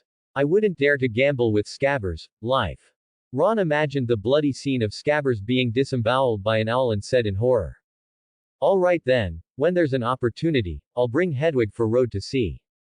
Harry didn't want to argue with Ron any further. Hermione, what kind of pet do you want to get? Rhoda asked curiously. Me. Hermione pointed to herself. She continued, I don't care what kind of pet it is, as long as it's healthy. And not too silly, otherwise it's too much trouble to raise. She added. Hermione, don't get a pet that bullies Scabbers. Ron said worriedly. Scabbers held an absolute position in his heart. It's getting late, we should go. Rhoda stopped them from continuing. After Rhoda and they agreed on the time and place, he and Hermione said goodbye to them. Rhoda, I studied for a long time yesterday, and there are still some things I don't understand. Hermione walked in front of Rhoda, holding yesterday's notes. Don't rush. When we get to the lab, tell me your questions, and I'll answer them for you on the spot. Rhoda replied calmly. Yay. Hermione skipped forward. The lab was empty, Michael had gone to play Quidditch, and Terry and Anthony were nowhere to be found. Rod, why do your notes have 2 potions I've never seen before? Hermione took out the creator's notebook, flipping to the relevant pages. These are potions invented by Professor Snape. He told me not to spread the word. Rod lied, his face betraying no emotion. Professor Snape, if you take the blame for me, I'll be grateful. But you gave this to me. Won't Professor be angry with you? She tried to hand the notebook back to Rod. Don't worry, he considers me his top apprentice. If you don't spread it around, he won't blame me. Rod didn't take the notebook.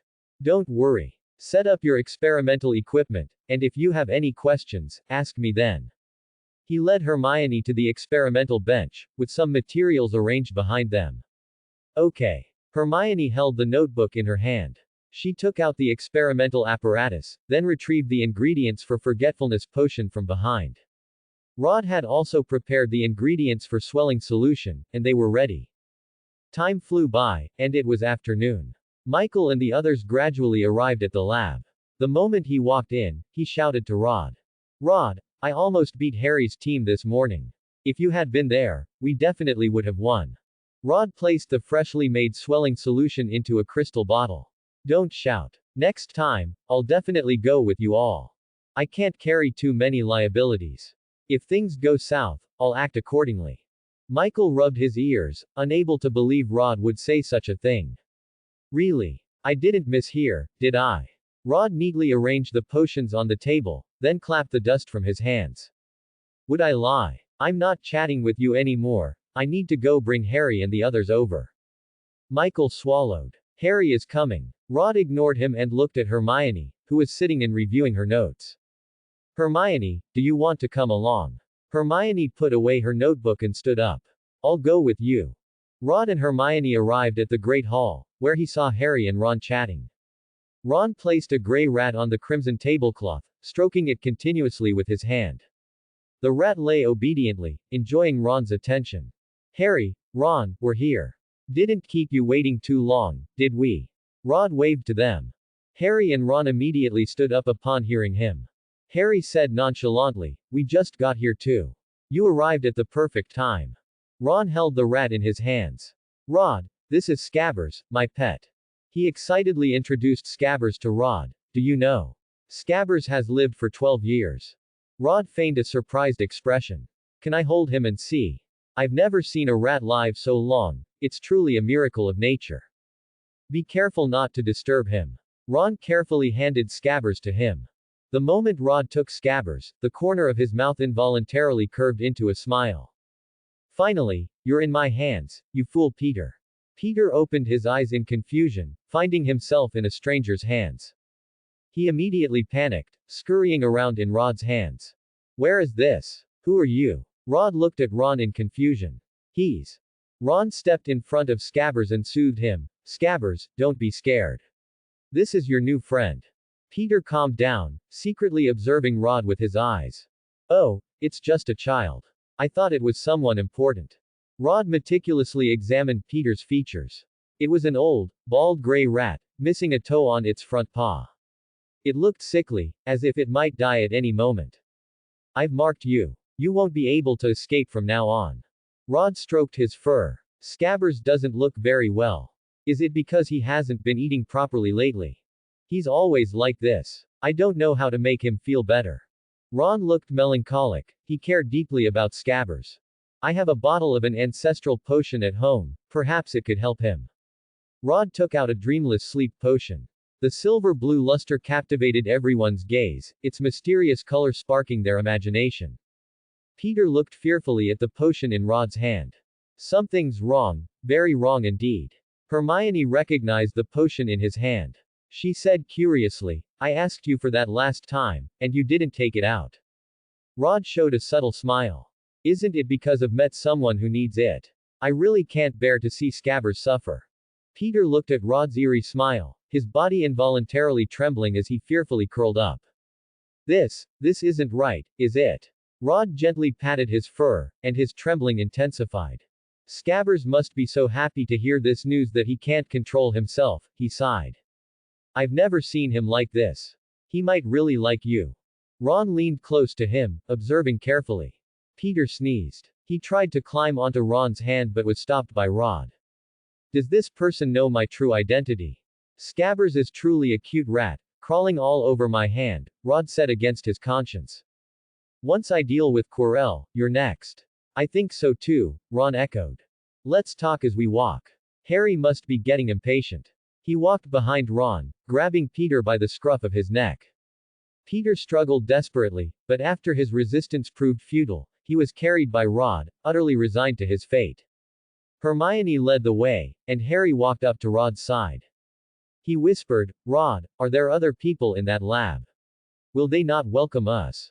His fingers intertwined. Rod's words dispelled Harry's worries. I applied for this classroom. As long as you don't mess around, everything is up to me.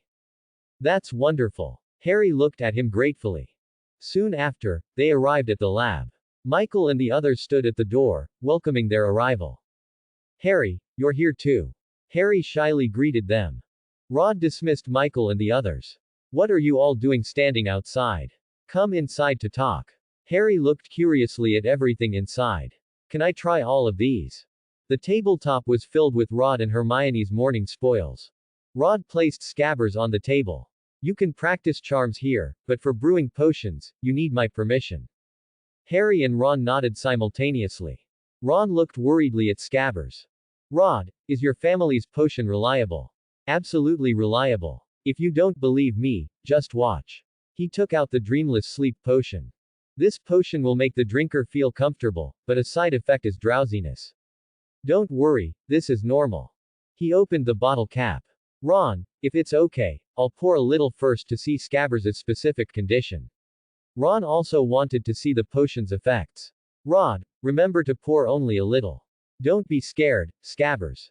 After drinking this potion, you'll feel a little better. Rod's words echoed in his ears like a devil's whisper. Peter resisted, flailing his paws, but it was all in vain. No, this person definitely has ill intentions. Thanks for watching.